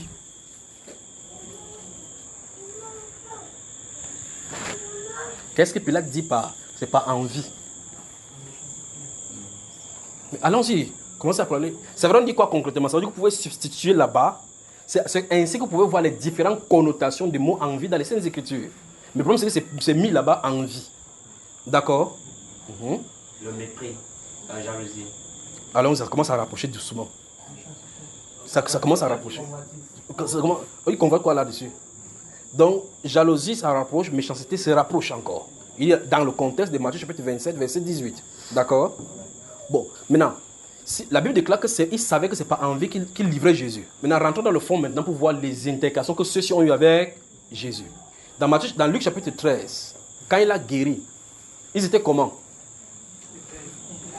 Jaloux dans leur cœur. Parce qu'ils ne peuvent pas faire ce que Jésus en a de faire. Vous voyez cela, n'est-ce pas? Il résolut maintenant de le tuer. Donc vous voyez que l'envie se rapproche dans un contexte, ce contexte ici, vers la jalousie. D'accord? La méchanceté, ainsi de suite. Mais si on va dans d'autres passages, ça ne veut pas dire ainsi. D'accord? Dans le livre de Galates chapitre 5, si vous lisez à partir du verset 16, il dit, j'ai dit de marcher selon la chair, vous n'accomplirez, selon l'esprit, et vous n'accomplirez pas les désirs de la chair. Car la chair a les désirs contraires à ceux de l'esprit, et la chair en a des contraires à... Ils sont contraires l'un et l'autre afin qu'on ne fasse ce qu'on ne voudrait. Il dit que les désirs de la chair sont évidents. Ce sont... Citons non, ou bien j'arrête alors. Bon, quelqu'un ne peut parler. Ok, j'ai envie d'être un péché. C'est bon, ça va, continuer comme ça. Ok, donc résumé. Écoutez. J'ai envie d'être un péché. Vous voulez donner l'explication sur les envies, sur les différentes phases. Là, maintenant, je vous donne le devoir. Donc. Allez donc dans le... Je vais souhaiter vous donner tous les versets où ça se trouve là-bas dans le livre des titres, 1 Pierre, Jacques, Hébreu, ainsi de suite. Mais allons-y maintenant. Vous allez travailler maintenant. Je vous pose la question, vous ne répondez pas. Il faut qu'il passe à ces messages-ci.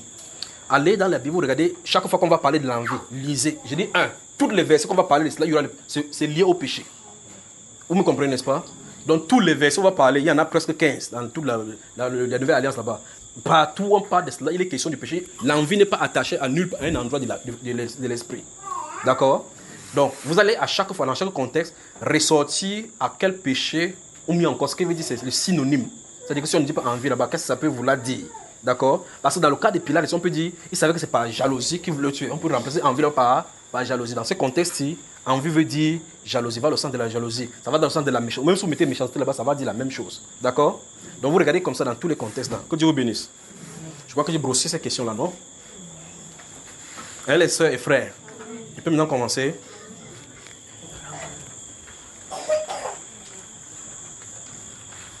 Alors, donc, la semaine dernière, qui était mercredi le 14 octobre 2020, nous avons lu, je vous ai donné les livres de Néhémie au chapitre 1, 2, 3. J'ai dit le 3, vous lisez à la maison, et on va prendre le 4, verset 1, 2 et 3. Et puis je vais vous donner le livre de 1 Samuel, chapitre 2 et chapitre 3 principalement. En épiloguant maintenant, on a vu en premier lieu que Néhémie 1 était à Suse, la capitale, et nous avons placé le contexte en disant que ce sont des gens, des Juifs qui avaient été déportés sur Nebuchadnezzar, qui était le chef de l'armée et le bras droit de Nebuchadnezzar. Ils ont été allés en captivité à Babylone. Dispersés partout, il y a plusieurs captivités, il y a plusieurs déportations en Assyrie, ainsi de suite. Nous avons vu que, vous avez moi, là, vous m'entendez? Nous avons vu que Néhémie était échanson, donc celui qui verse le vin dans le bras du roi. Néhémie donc a vu des gens qui rentraient de Jérusalem. Et nous avons vu dans ce contexte-là que Jérusalem n'avait pas été déporté. Tous ceux qui habitaient Jérusalem n'avaient pas tous été déportés. C'était une personne qui restait à Jérusalem, les plus pauvres. Et on a vu que là, c'est la pauvreté qui avait accordé le salut. Et dans ces moments-là, il y a les décombres. Tous les murailles qui entouraient Jérusalem avaient été détruits, brûlés, et toutes les maisons étaient brûlées. Donc on avait laissé quelques réchappés là-bas avec les gouverneurs des pauvres qu'on avait établis.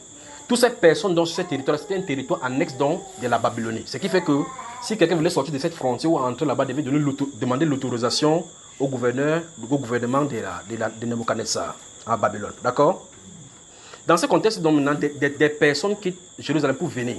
La Bible nous dit au chapitre 1 que Néhémie a posé la question, le renseignement, a posé la question à ces gens-là réchappés.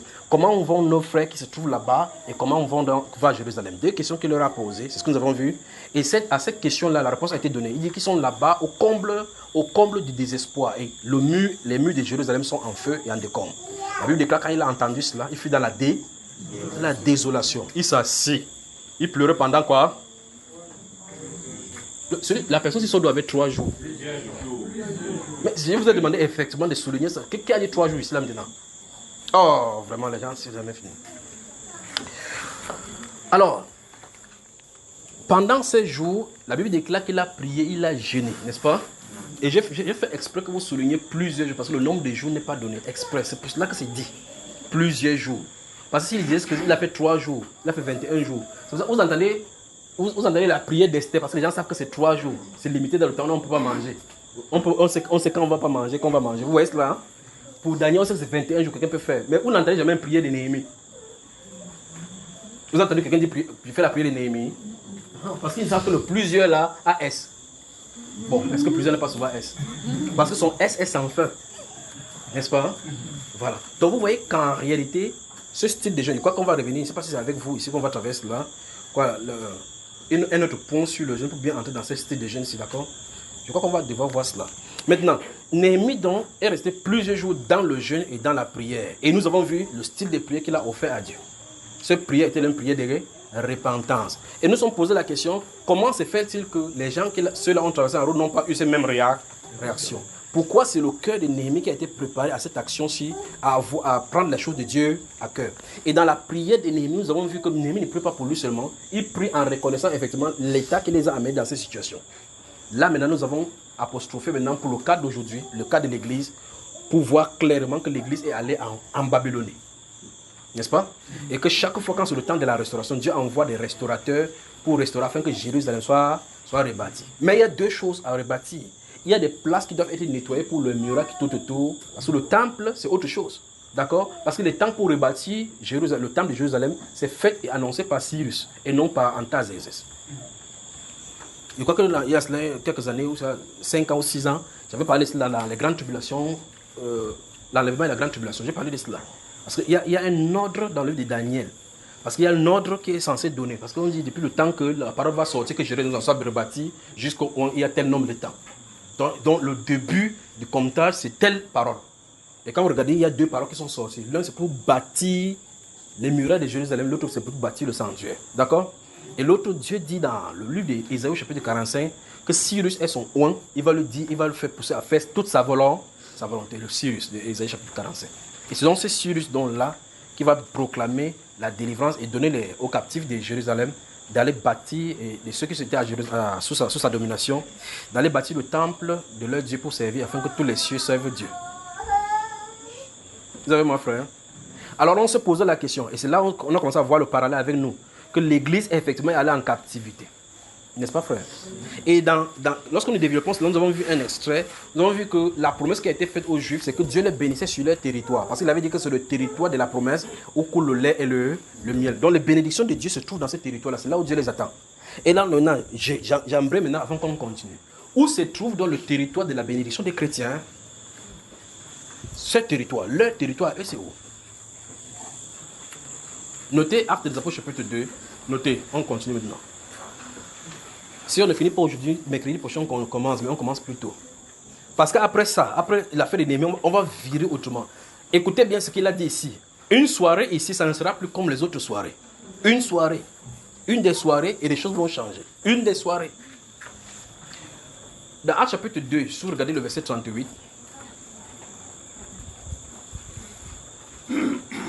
il dit: repentez-vous et que chacun de vous soit baptisé au nom de Jésus-Christ pour le pardon de vos péchés. Et vous recevrez le don du Saint-Esprit, car la promesse. Vous avez vu cela, n'est-ce pas? Quand chaque juif est dans le désert ou bien en Égypte, il parle toujours de la promesse. Dans les têtes, la promesse, c'est la terre de Canaan. Pas vrai? Parce que c'est Dieu nous a promis l'alliance. Tu as fait alliance avec notre Père. Tu as demandé, tu nous as dit, oh Dieu, tu as dit à Abraham, à Isaac, tu as donné ce serment. Tu as dit, tu vas nous donner ce pays où coule le lait et le... C'est ce pays-là.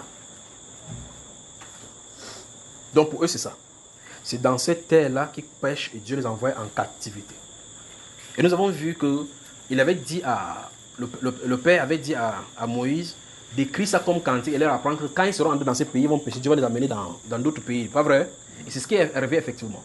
Et j'ai dit, Israël, c'est qu'Israël a accompli à la lettre, l'Église l'a aussi accompli, parce que la marche d'Israël est une prophétie pour la marche de l'Église. Comme Israël est allé en captivité et à Babylone, on voit que dans la Nouvelle Alliance, dans l'Apocalypse chapitre 18, on dit qu'on sort de Babylone. Babylone. Comment est-ce qu'on sort de Babylone? Pourtant, personne ici, nous sommes les chrétiens ici. Vous ne connaissez pas la Babylonie, c'est en Irak, chez Saddam Hussein là-bas. Est-ce que les chrétiens sont en vous voyez quelqu'un enfermé là-bas? Donc vous voyez clairement que si vous lisez Apocalypse chapitre 19, enfin chapitre 18 et 19, vous voyez on dit sortez du milieu, puis on dit qu'elle est tombée Babylone la grande. Vous prenez ça sur le plan physique, vous allez à tout à perdre. Parce que la Babylonie c'est là-bas. Ça veut dire quoi? Cette sanctuaire, ces choses physiques qui s'est passées, c'était des symboles spirituels pour la captivité spirituelle. Israël était physique, on les captive physiquement. L'église est spirituelle, on va la captiver spirituellement. L'église est effectivement allée en captivité avec la Rome papale qui était une sous-couverture des gouvernements babyloniens. Donc depuis Constantin, l'église est en captivité. Je crois que ça va être clair comme ça. On est entré avec des actions païennes, des choses païennes au milieu des chrétiens. L'église, la pureté de l'évangile tel que les apôtres prêchaient n'avait plus été ça. On a continué au fur et à mesure à ajouter doctrine après doctrine. Donc si vous suivez la façon de faire des Juifs, vous allez remarquer que c'est la même procédure qui s'est passée. Quand ils sont allés à Babylonie, ils ont commencé à faire les rituels. Première chose d'abord, dans toutes les villes où vous étiez, d'abord dans toutes les colonies de la zone où Babylone dominait, ils ont commencé à comprendre qu'il faut aussi avoir les sanctuaires. Il y avait les sanctuaires pour les dieux soleil, les dieux lune. Ils ont commencé aussi à faire des petits tabernacles dans les différents endroits où ils étaient. Conséquence, quand ils sont retournés de la captivité, ils sont venus à Jérusalem. Tu entends que dans Luc chapitre 4, Jésus était à Nazareth. Et selon sa coutume, il entra dans la synagogue. On se pose la question, qu'est-ce que la synagogue? Qu'est-ce qu'un lieu de prière veut faire à Nazareth? Vous entendez, Pierre va à Bérée, il va à Thessalonique, il entre dans la synagogue, il y a la synagogue de Juifs, même à Bérée. Donc, vous voyez que ce qu'ils avaient pris en Babylonie, ils ont implémenté à Jérusalem, implémenté partout. Donc, il y avait les synagogues partout. Mais rentrant avant la captivité, vous ne voyez pas la synagogue quelque part. Vous voyez que les Juifs sont uniquement liés au temple, qui est le symbole du temple de Dieu. Donc, vous voyez que si vous prenez donc cette chose-ci, vous remarquez que, je ne sais pas si vous me suivez, frère. Amen. Voilà. Vous remarquez que quand les apôtres sont là, vous ne voyez aucun lieu de prière en dehors des maisons. Subitement, quand les apôtres ne sont plus là, quand Rome entre en scène, vous voyez église catholique, protestant, petit à petit baptiste, c'est vous voyez exactement la même chose, n'est-ce pas? Donc quand on part à Babylone, on ressort avec les répliques de babyloniens. Et c'est ça qui est là-dessus. Vous avez moi? Donc écoutez bien, quand ils sont sortis donc de la Babylonie, ils ont répliqué ça. Quand Jésus est entré là-bas, quand Jésus est entré sur la scène, avant d'entrer, Jean-Baptiste est venu. Remarquez d'où Jean-Baptiste sortait. Ni Jean-Baptiste, ni Jésus ne sortaient d'issue de cette synagogue. Ils ne sortaient point de là. Regardez voir l'esprit ici. Ils ne sortaient point de là. Ils sont sortis hors de là pour venir parler à ceux qui sont à l'intérieur là-bas de sortir. Repentez-vous, car le royaume de Dieu s'est approché. Il n'a jamais dit qu'allez me donner la Bible que vous lisez la synagogue là-bas.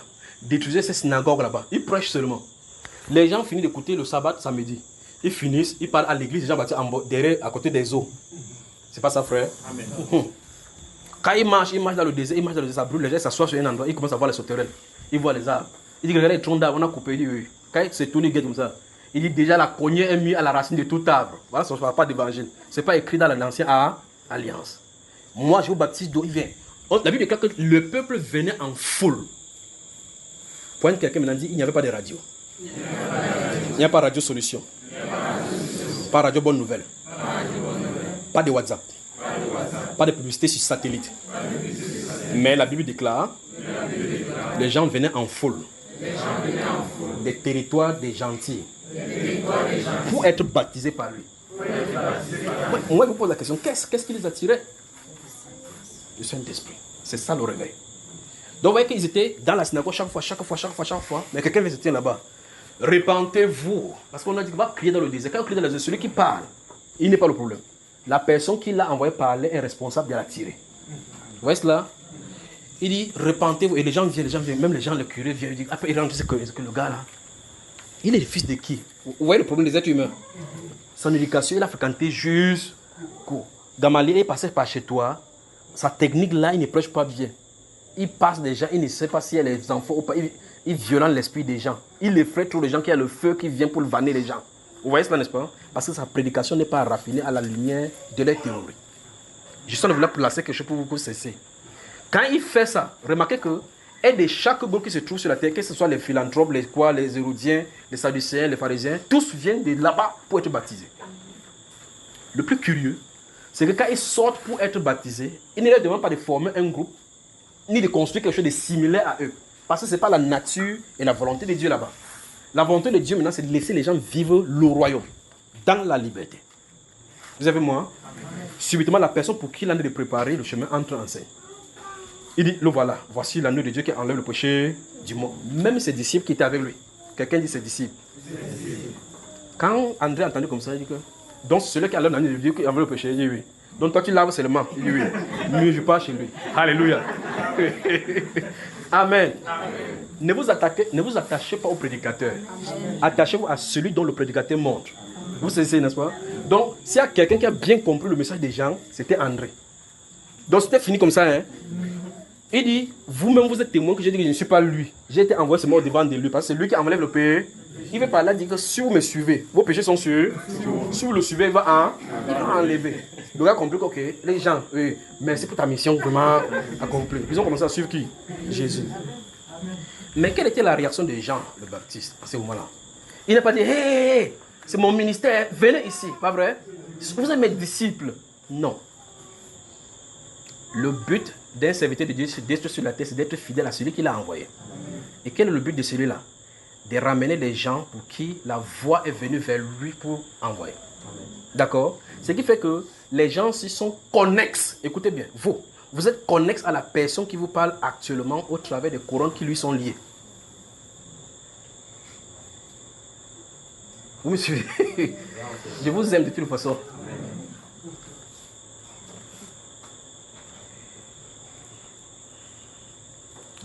Savez-vous que je vous connaissais avant? Vous saviez que je vous connais avant? Pas seulement vous ici. Bon, de toute façon, continuons notre lecture. Donc, quand les disciples vont vers Jésus, c'est ça le but ultime, parce que la mission des gens, c'est préparer à Jésus un peuple au cœur disposé. Ceux qui sont disposés iront vers Jésus. Quand Jésus entre en scène, la foule entre de la même façon, il commence à marcher. Il marche partout. Quelqu'un est derrière lui comme ça. Quelqu'un dit mouton. Donc c'est le bon nom de la Bible qu'on nous a certifié vraiment. Vous voyez qu'il marche par jour, il marche aussi, ils sont derrière lui comme ça là. Quelqu'un dit le bon berger et les moutons. Et ils sortent comme ça, il faut. Ils sont qui pas placés dans les herbes. Quand il est fatigué, il se regarde, on se dit que, écoutez bien, c'est la Bible qui dit, c'est pas moi. Il dit ouais, les moutons sont fatigués. Vous avez ça dans la Bible, non? On dit qu'il est regardé comme ça, comme les brebis qui n'ont pas d'air. Il dit donnez-leur à manger.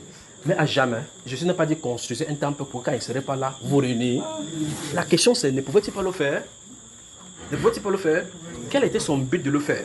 Il va en Samarie, quand la femme a dit que venez voir un homme qui m'a tout dit. Il fait là-bas encore 2 jours, il enseigne, il dit qu'on veut le retenir, il dit non, il faut que je parle aussi dans d'autres bougakas, c'est pour cela que je suis sorti. Ceux qui ont cru là-bas, il fait quoi d'eux?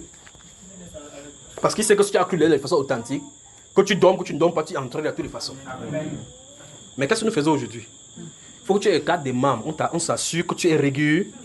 Si vous voulez, quand vous venez même comme ça, vous êtes nombreux, vous regardez la sueur sur moi. La dernière fois, il prêchait, j'avais la sueur, frère. Donc, c'est pas le problème. Donc, le problème, c'est que si vous croyez en Christ Jésus, c'est en lui que vous avez cru. Vous comprenez, n'est-ce pas? Quelqu'un dit, si j'ai goûté que le Seigneur est bon, je vais sauf que m'approcher de lui. Si dans ta bouche, ce n'est pas bon comme le mien, tu ne peux pas t'approcher. Si c'est bon, tu vas le chercher. En tout cas, même si le mépriser, dis Seigneur, je ne te prie plus, ne prie pas. Quand on va apprécier ton cou, c'est lui qui va apprécier. Quand on va faire comme ça, tu vas lever, je dis, ah Jésus. Après cette nuit-là, tu vas commencer encore là, prier. Avant de commencer la prière pour les répressions, tu vas dire Seigneur, tu demandes pardon comme il avait dit qu'il ne veut plus prier. C'est comme ça que ça se passe. D'accord, frère? Quand quelqu'un dit prie Jésus, même s'il ne t'écoute pas, prie. Même s'il ne croit pas qu'il t'écoute, prie. Même si toi-même tu ne penses pas que ça marche, prie. Même si tu pries, ça ne va pas, prie. Parce que tu ne pries pas, l'ennemi va te faire prier.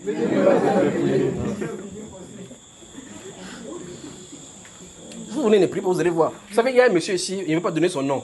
Il marche comme ça, il a les pieds comme ça. C'est un journaliste. C'est un grand opposant de ce pays qui fait comme ça. Pendant les villes mortes, à l'ESSEC ici, vous connaissez bien l'université. Pendant que les militaires venaient, il a filé comme ça, il a tapé le pied comme ça, sauté la barrière. Avec son pied. Sauté, après, commencer à faire comme ça là. Même les gens qui fuyaient avec 2 pieds, on se met à retaper la barrière pour traverser la barrière. Après, on dit un tel. Comment toi tu as fait pour sauter? Quand il y a danger, tu vas prier, je vous dis. Donc quand il y a danger, tu vas prier. Si on dit feu ici, que le feu sort ici, tu vas voir quelqu'un va se mettre la pied ici. Tu vas travailler au niveau, attirer là-bas comme ça, bam, comme Rahan. Avant, on dit plus tard, dit comme ça que qu'est-ce qui est saut? Parce que c'est le danger. Donc tu sautes 4e niveau et si tu atterris comme ça comme un Robocop. Mais la prochaine fois on te dit que sur la voiture, tu dis il va mourir. Donc si vous ne priez pas, Satan va vous faire prier. C'est pour ça que je vous ai dit que Satan et Dieu travaillent en collaboration. Si sur la terre, tu n'as pas de problème. Je veux dire que frère, les gens nous ont prédit que frère, il y a quel problème. Quand les gens ont l'argent, le problème qu'il a, Seigneur, protège mon argent. Si le gars là travaille bien, Seigneur, révèle-le s'il vole mon argent. Seigneur, Dieu est devenu le gardien de sa banque. Quand on vole ça maintenant, tu vois dire que frère, bonjour, il fait, mon cœur fait mal. On a touché là où ça fait mal. Mais quand il n'a pas d'argent, qu'est-ce qu'il fait? Seigneur, si tu me bénis, il va prendre 7 jours de jeûne. Il va lire tout la Bible, ça fait. Tu lis ça, ça change quoi sur lui? Lui connaît, c'est lui parle la parole. Donc si tu pries, c'est pour toi. Tu ne pries pas, c'est contre toi. Point quelqu'un encore, dit prie. Oui. Tu as intérêt à prier. Parce que normalement, tu es né pour prier. Voilà. J'avance. Quand Jésus, notre Seigneur, est venu, il a pris en compte, il a pris sous l'onction du ministère de Jean-Baptiste, il a avancé. Quand il a avancé, remarquez qu'il est entré dans la synagogue. La première fois qu'il est entré, c'était à Capernaum. Dans le livre de Luc, chapitre 4, verset 16, la Bible déclare que selon sa coutume, on lui donnait le livre, il ouvrait l'endroit où se trouvait le passage d'écriture. L'ayant déroulé, il a trouvé, il a dit, l'Esprit du Seigneur est sur moi. Le Seigneur m'a oint pour annoncer la bonne nouvelle aux malheureux, pour guérir ceux qui ont le cœur brisé, pour annoncer aux captifs la proclamation, la liberté et une année de grâce du Seigneur. Il regarde toute l'assemblée. Il dit, aujourd'hui, cette parole de l'Écriture que vous avez entendue est accomplie. En aucun moment, Jésus n'a parlé de leur rituel là-bas. Il n'est pas venu pour établir, pour entériner leur rituel là-bas. Il est venu pour chercher ce qui lui appartient. Quand il a fini de lire l'écriture, c'était l'écriture des Juifs et l'écriture des dieux. Quand il a fini de parler que aujourd'hui cette écriture est accomplie, on l'a poussé hors de la montagne. Ça, c'était chez lui. Il y avait une falaise là-bas. On dit que c'est là-bas que tu as accompli l'écriture là. Pas vrai? Ok, maintenant, je pose la question. N'est-ce pas dans cette synagogue, ce qu'on a lu la parole de Jésus? N'est-ce pas Jésus qui est entré dans sa synagogue? N'est-ce pas ceux de la synagogue qui l'ont chassé? Ouvrez Jean chapitre 16. Jean chapitre 16. Donc vous allez voir que sans exception, c'est ça qui va passer autour des disciples. Je vais vous montrer quelque chose. Gardez à l'esprit que nous sommes dans le livre de Néhémie. Je suis en train de vous montrer un parallèle entre la Babylonie physique et la Babylonie spirituelle. Pour que vous voyez là où la captivité se retrouve. D'accord? Rapidement là, Jean chapitre 16, lis-nous le verset 1 et 2 mon cher. Allons-y. Je vous ai dit ces choses afin qu'elles ne soient pas pour vous une occasion de chute. Oui. Ils vous excluront des synagogues. Stop. Ils vous excluront où? C'est Jésus qui dit qu'ils vous excluront où? Parce qu'en fait, les synagogues ne lui appartiennent pas. Parce qu'il ne peut pas vous exclure du temple. Le temple, c'est pour Dieu. Donc, vous voyez que si on commence à vouloir lutter, comme je vous ai dit la dernière fois, que n'allez pas dire aux catholiques que vous allez arrêter ça. Non, ce n'est pas notre devoir de le faire. Notre devoir, c'est de proclamer la vérité, que le Saint-Esprit envoie ça dans le cœur de ceux qui lui appartiennent là-bas et les fait sortir. La voix, c'est sortir du milieu d'eux. La voix, c'est pas détruire là où ils sont. Il n'y a pas de message comme ça. La voix, c'est sortir du milieu d'eux. Ce n'est pas détruire là où ils sont. D'accord? J'ai dit ainsi, parle le Seigneur, le Saint-Esprit enlève ces gens de l'Église catholique. Vous allez voir les top management de catholiques bouleversés. Je vous ai dit ça la semaine dernière. Et donc, vous remarquez que quand le Saint-Esprit de faire comme ça, c'est parce qu'il veut faire quelque chose de nouveau. Et remarquez bien une fois de plus que le temps de réveil pour sortir de la Babylonie totalement, regardez dans le livre de... Je vous ai dit la dernière fois, vous avez lu Ézéchiel, vous avez dit mec, Jérémie mec, c'est mec. Vous voyez qu'il va réveiller l'esprit de Zorobabel. On l'a vu, quand il réveille, quelqu'un dit le réveil. Donc il dit, il réveille l'esprit de Zorobabel.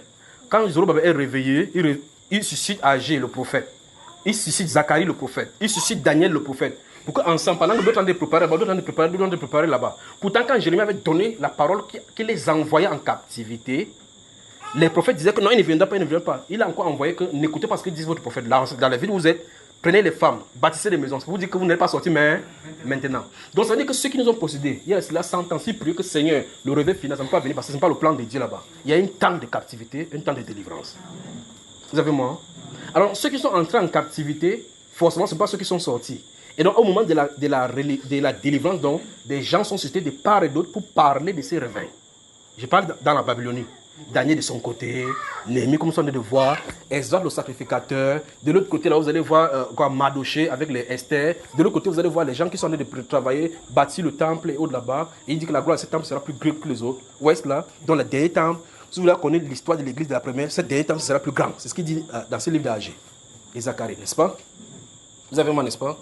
Et donc, vous remarquez que quand Jésus dit ça dans Jean chapitre 16, il dit, ils vous excluront des synagogues. Regardez la suite des événements des disciples. C'est pas ce qu'ils ont fait. C'est pas ce qu'on a fait.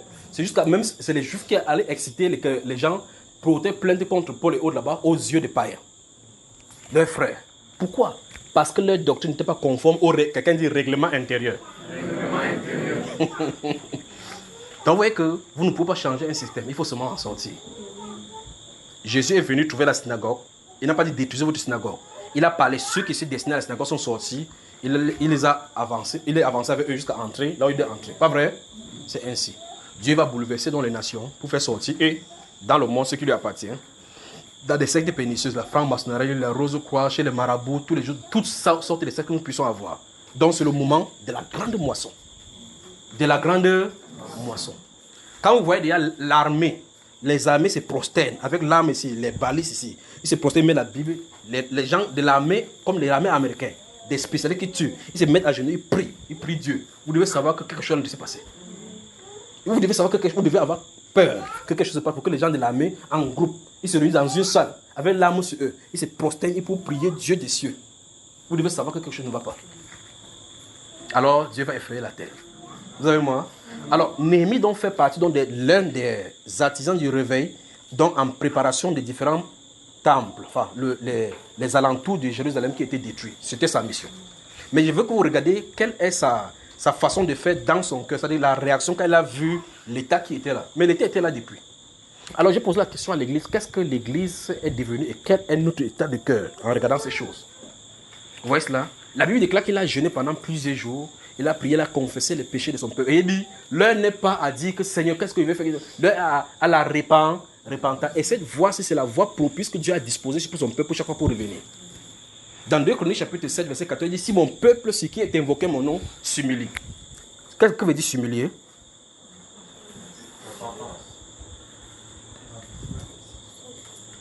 Même parler avant, on ne parle pas, donc je continue à parler. Alors donc, dans 2 Chroniques chapitre 14, 7, verset 14, vous lisez ce qui est écrit là-bas, c'est ce qu'il dit. Dans Ésaïe chapitre 1, c'était la dernière fois, il dit, venez et prenons, si vos péchés sont rouges comme le cramoisi, ils deviendront blancs comme la neige. Il dit, si vous êtes doux et docile, vous êtes obéissant, vous êtes doux et docile, vous mangerez les meilleures productions du pays. Donc une fois de plus, il parle de la bénédiction des sources de cette promesse.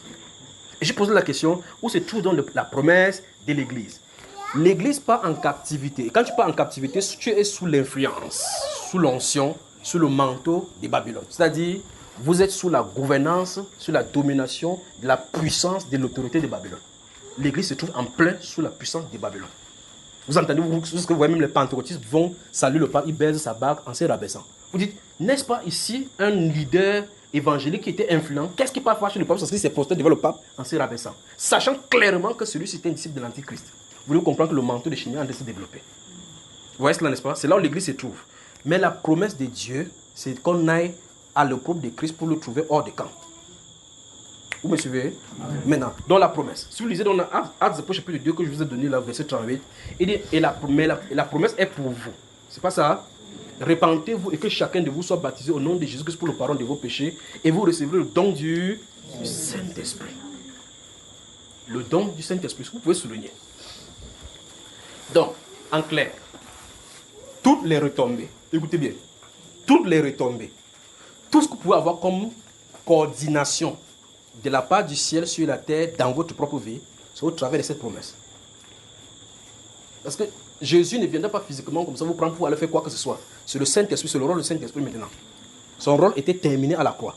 Quand il a fini, il a dit, il a accompli ce rôle-là. Il dit que je ne vous laisserai pas orphelin. Le consolateur arrive. Donc nous sommes sous le ministère du consolateur. Et c'est de lui dont on parle ici. On dit la promesse. La promesse. On n'a pas dit les promesses sont pour vous, on a dit la promesse. Parce que toutes les promesses de Dieu sont incluses en lui. Le Saint-Esprit. D'accord? C'est le temps du Saint-Esprit. C'est son temps pour l'Église. C'est son temps pour l'Église. Quand il va faire son action à l'Église, ce n'est que son onction qui peut combattre l'onction de Chinéa. Ce n'est que ça. Vous avez moi? Ce n'est que son action qui peut annihiler. Parce que le problème de Babylone est spirituel. Vous posez la question comment quelqu'un, comme un être humain, un père ou bien des gens, ils sont vêtus de la tunique. Ils n'ont pas d'armée. Mais il parle, les chefs d'État ont peur. On peut avoir peur de Donald Trump. Parce que tant qu'il te bombarde, pas vrai? Bon, si le pape dit quelque chose à quelqu'un contre un chef d'État, il dit que move, je m'en fous de toi. Le pape fait quoi? Il a la main pour aller le contraindre. Dans ce cas, je pose la question. Vous pensez que pourquoi les chefs d'État ont peur d'eux? Pourquoi? Qu'est-ce qu'il a de particulier? Il n'a pas d'armes. Quand il vient quelque part, vous voyez, il dit, je vais te traiter la prochaine fois, tu vas bien voir dans mes yeux. Pas vrai, frère? Parce que les rois d'antan, les empereurs d'antan ont eu, vous savez qu'ils ont le pouvoir de démettre les rois. De l'autre côté, parce qu'ils disent qu'ils sont les dépositaires des rois. Ils peuvent dire, proclamer sur toi l'anathème. Donc pour ne pas dire comme ils ont dit à Louis XIV, on t'en est. Ça dit que j'étais ferme le roi de ceux de l'autre côté. Lui, second dit que, ouais, Louis XIV dit que pardon. Ne me ferme pas le ciel, il te donne la terre là-bas. Le pape rentre dit alors, là la terre est catholique. Vous avez partout, ils ont les terres, pas vrai? Ils font comment pour les prendre? Mais la Bible dit que c'est chez eux qu'on a trouvé le sang de tous les saints. La Bible dit que tous les luxes de la terre se retrouvaient chez elle. La Bible dit que c'est avec elle que les marchands de la terre, tous les trafics sont trouvés chez elle. L'or, les plus précieux, tout est chez eux, dans le palais de Nébo. Avec ça, on dit que par son opulence, par ce luxe-là, par son commerce, elle s'est enorgueillie. Elle a dit qu'elle est assise en reine, elle dit que rien que moi. C'est ce que dit les Saintes Écritures, pas vrai? Et puis, dans ce cas-là, le chez elle s'est retrouvé être le tabernacle de tous les oiseaux odieux et tous les démons, pas vrai? Bon, si les démons s'y trouvent, vous pensez quel est le rôle des démons donc, pour les gens qui viennent là-bas? Les endormir et les captiver. C'est pour cela que tu vas beau dire, on ne peut pas marrer, ça ne fait absolument rien parce qu'il y a un démon qui en est traité sur son cerveau. Qu'est-ce qui se passe? Il faut que le Saint-Esprit souffle. Quand il souffle, tous ces charognards-là qui maintenant la personne se réveille. Quelqu'un dit, Dieu proclame le réveil. Dieu proclame le réveil. Pour réveiller l'esprit des Zorobabel. Vous voyez? Donc quand Dieu envoie le réveil, la personne, c'est comme si la personne dormait. Regardez bien, la personne regarde, je vous ai dit, pendant que nous parlions la dernière fois ici, je vous ai dit, voilà les feux qui sont de descendre, pas vrai? Et ça se pose sur quelqu'un. Ça dit que, vous allez voir, ne vous inquiétez pas, et quoi qu'on va avoir, Dieu merci pour ces moments que nous sommes de vie, vous allez vivre des témoignages. Vous qui avez les frères catholiques là-bas, regardez bien. Si vous mangez avec eux maintenant, tapez le pied au sol comme ça là. Vous ne dites plus rien. Dites seulement que mon Dieu va te traiter. Vous ne dites pas que traiter, dites mon Dieu va te traiter. Vous comprenez comme vous dites souvent là. Tapez seulement le pied au sol comme ça. Un jour, il va aller dans la chambre comme ça là. Mais que Marie, de nous mène, il va entendre toi.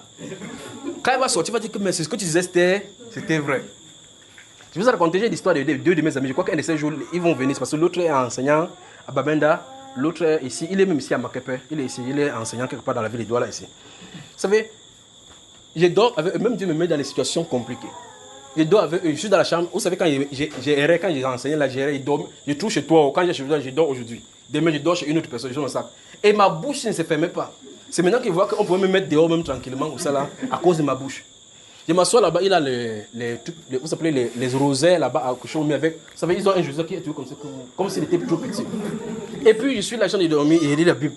Moi, je n'attaque pas toujours. Moi, de toute façon, même si ma bouche sort, c'est pas moi qui attaque. Quand je suis avec toi, dans mon cœur, il y a une prière qu'on a dit de faire. Seigneur, ouvre la brèche, ouvre la brèche. Quand tu ouvres la brèche, c'est moi qui fais.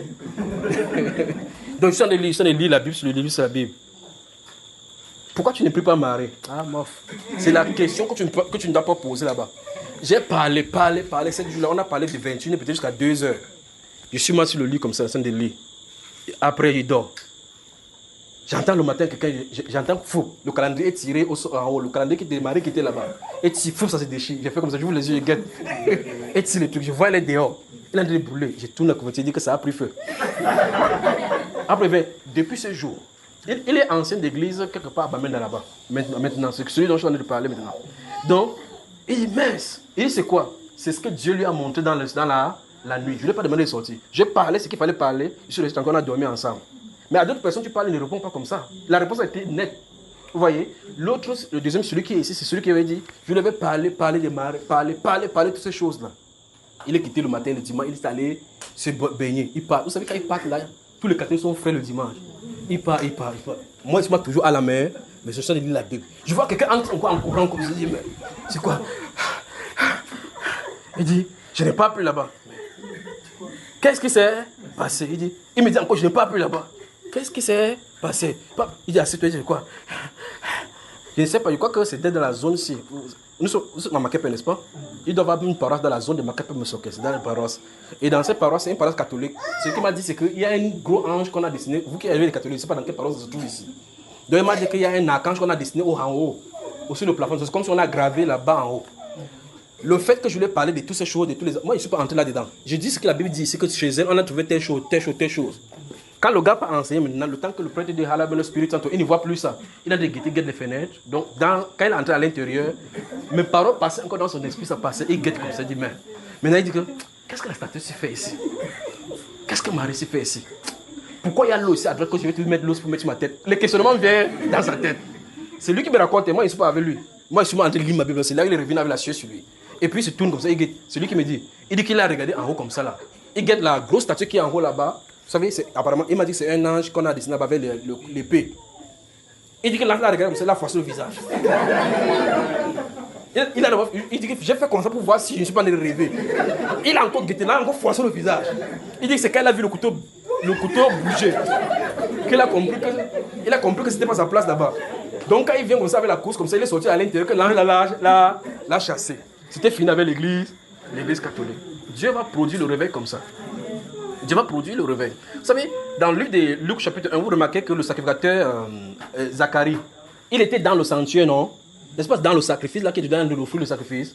Et puis il a rencontré l'ange là-bas, non? Sa part est venu là-bas. D'autres vont entrer dans le tabernacle là-bas. Il dit que mes enfants, comme vous savez, quand ils tournent le dos, ça veut dire que vous allez faire certaines choses. Là, c'est baisse. Quand un tout prêtre va se tourner comme ça, là, c'est mettre à genoux là-bas ou un debout. Comme vous savez, il y a que quand il fait comme ça, après il va faire comme ça, vous allez rester debout longtemps là-bas. Ne sachant pas ce qui lui arrive. Quand il va se tourner comme ça, il va dire, repentons-nous. Les idées ne sont pas bien. C'est là où vous allez savoir que l'église catholique, même le prêtre... Attendez, Jésus arrive. Donc mon ami, là, il est sorti de l'église catholique aujourd'hui. Il faut que je le rencontre maintenant. Ce sont les choses de longtemps. Il faut qu'il lui dise maintenant que l'ange là se trouve dans quelle heure. Parce que nous étions ici à Makepe Mosoke. C'est là où nous habitions. Tous au carrefour là même où il y a Bokom là-bas maintenant. Nous habitions là-bas derrière. Donc il sortait, il partait. Je ne sais pas dans quelle église catholique il partait. Donc si vous avez été dans l'église catholique, allez dans une église catholique où il y a le truc qu'on a dessiné en haut. Et apparemment, il y a un ange qu'on a dessiné en haut. C'est l'ange là qui a chassé l'église catholique. Qu'est-ce que c'est? Quand le Saint-Esprit veut que son enfant soit là-bas, il sort. Maintenant, si tu prends, il dit qu'il va là-bas, peut-être tu vas regarder, il n'a pas bougé. Tu vas dire que lui, il a menti. Mais c'est que Dieu lui a accordé de faire, ça a tranché avec son âme. Mes cheveux, frère. Mon ami qui dit qu'il a traversé sur moi, il a brûlé tous les trucs là. Quand il a brûlé comme ça là, ses amis, ses frères, parce que nous avons grandi ensemble, c'est quelqu'un avec qui j'ai fréquenté. Nous sortions du matin ensemble parce qu'on avait notre ciment. Quand il pleuvait souvent, on mettait le savon sur le ventre. On glisse le ciment, boum, on glisse comme ça, on aimait ça dans la pluie. Si vous êtes les fils des riches, ça vous regarde. Nous, on était dans la boue. Quand tu verses le savon sur toi, tu tapes sur le ciment, ça t'entraîne, waouh, tu entres dans le songo là-bas, ça te gratte. Tu te lèves. Donc, on a grandi ensemble, ce qui fait que leur maison était à côté d'une autre. Vous me suivez? On mangeait ensemble, il n'y avait pas de problème. On jouait ensemble, il n'y a pas de problème. On bûche ensemble, il n'y a pas de problème. Mais Jésus qui a chassé Marie est venu creuser les problèmes.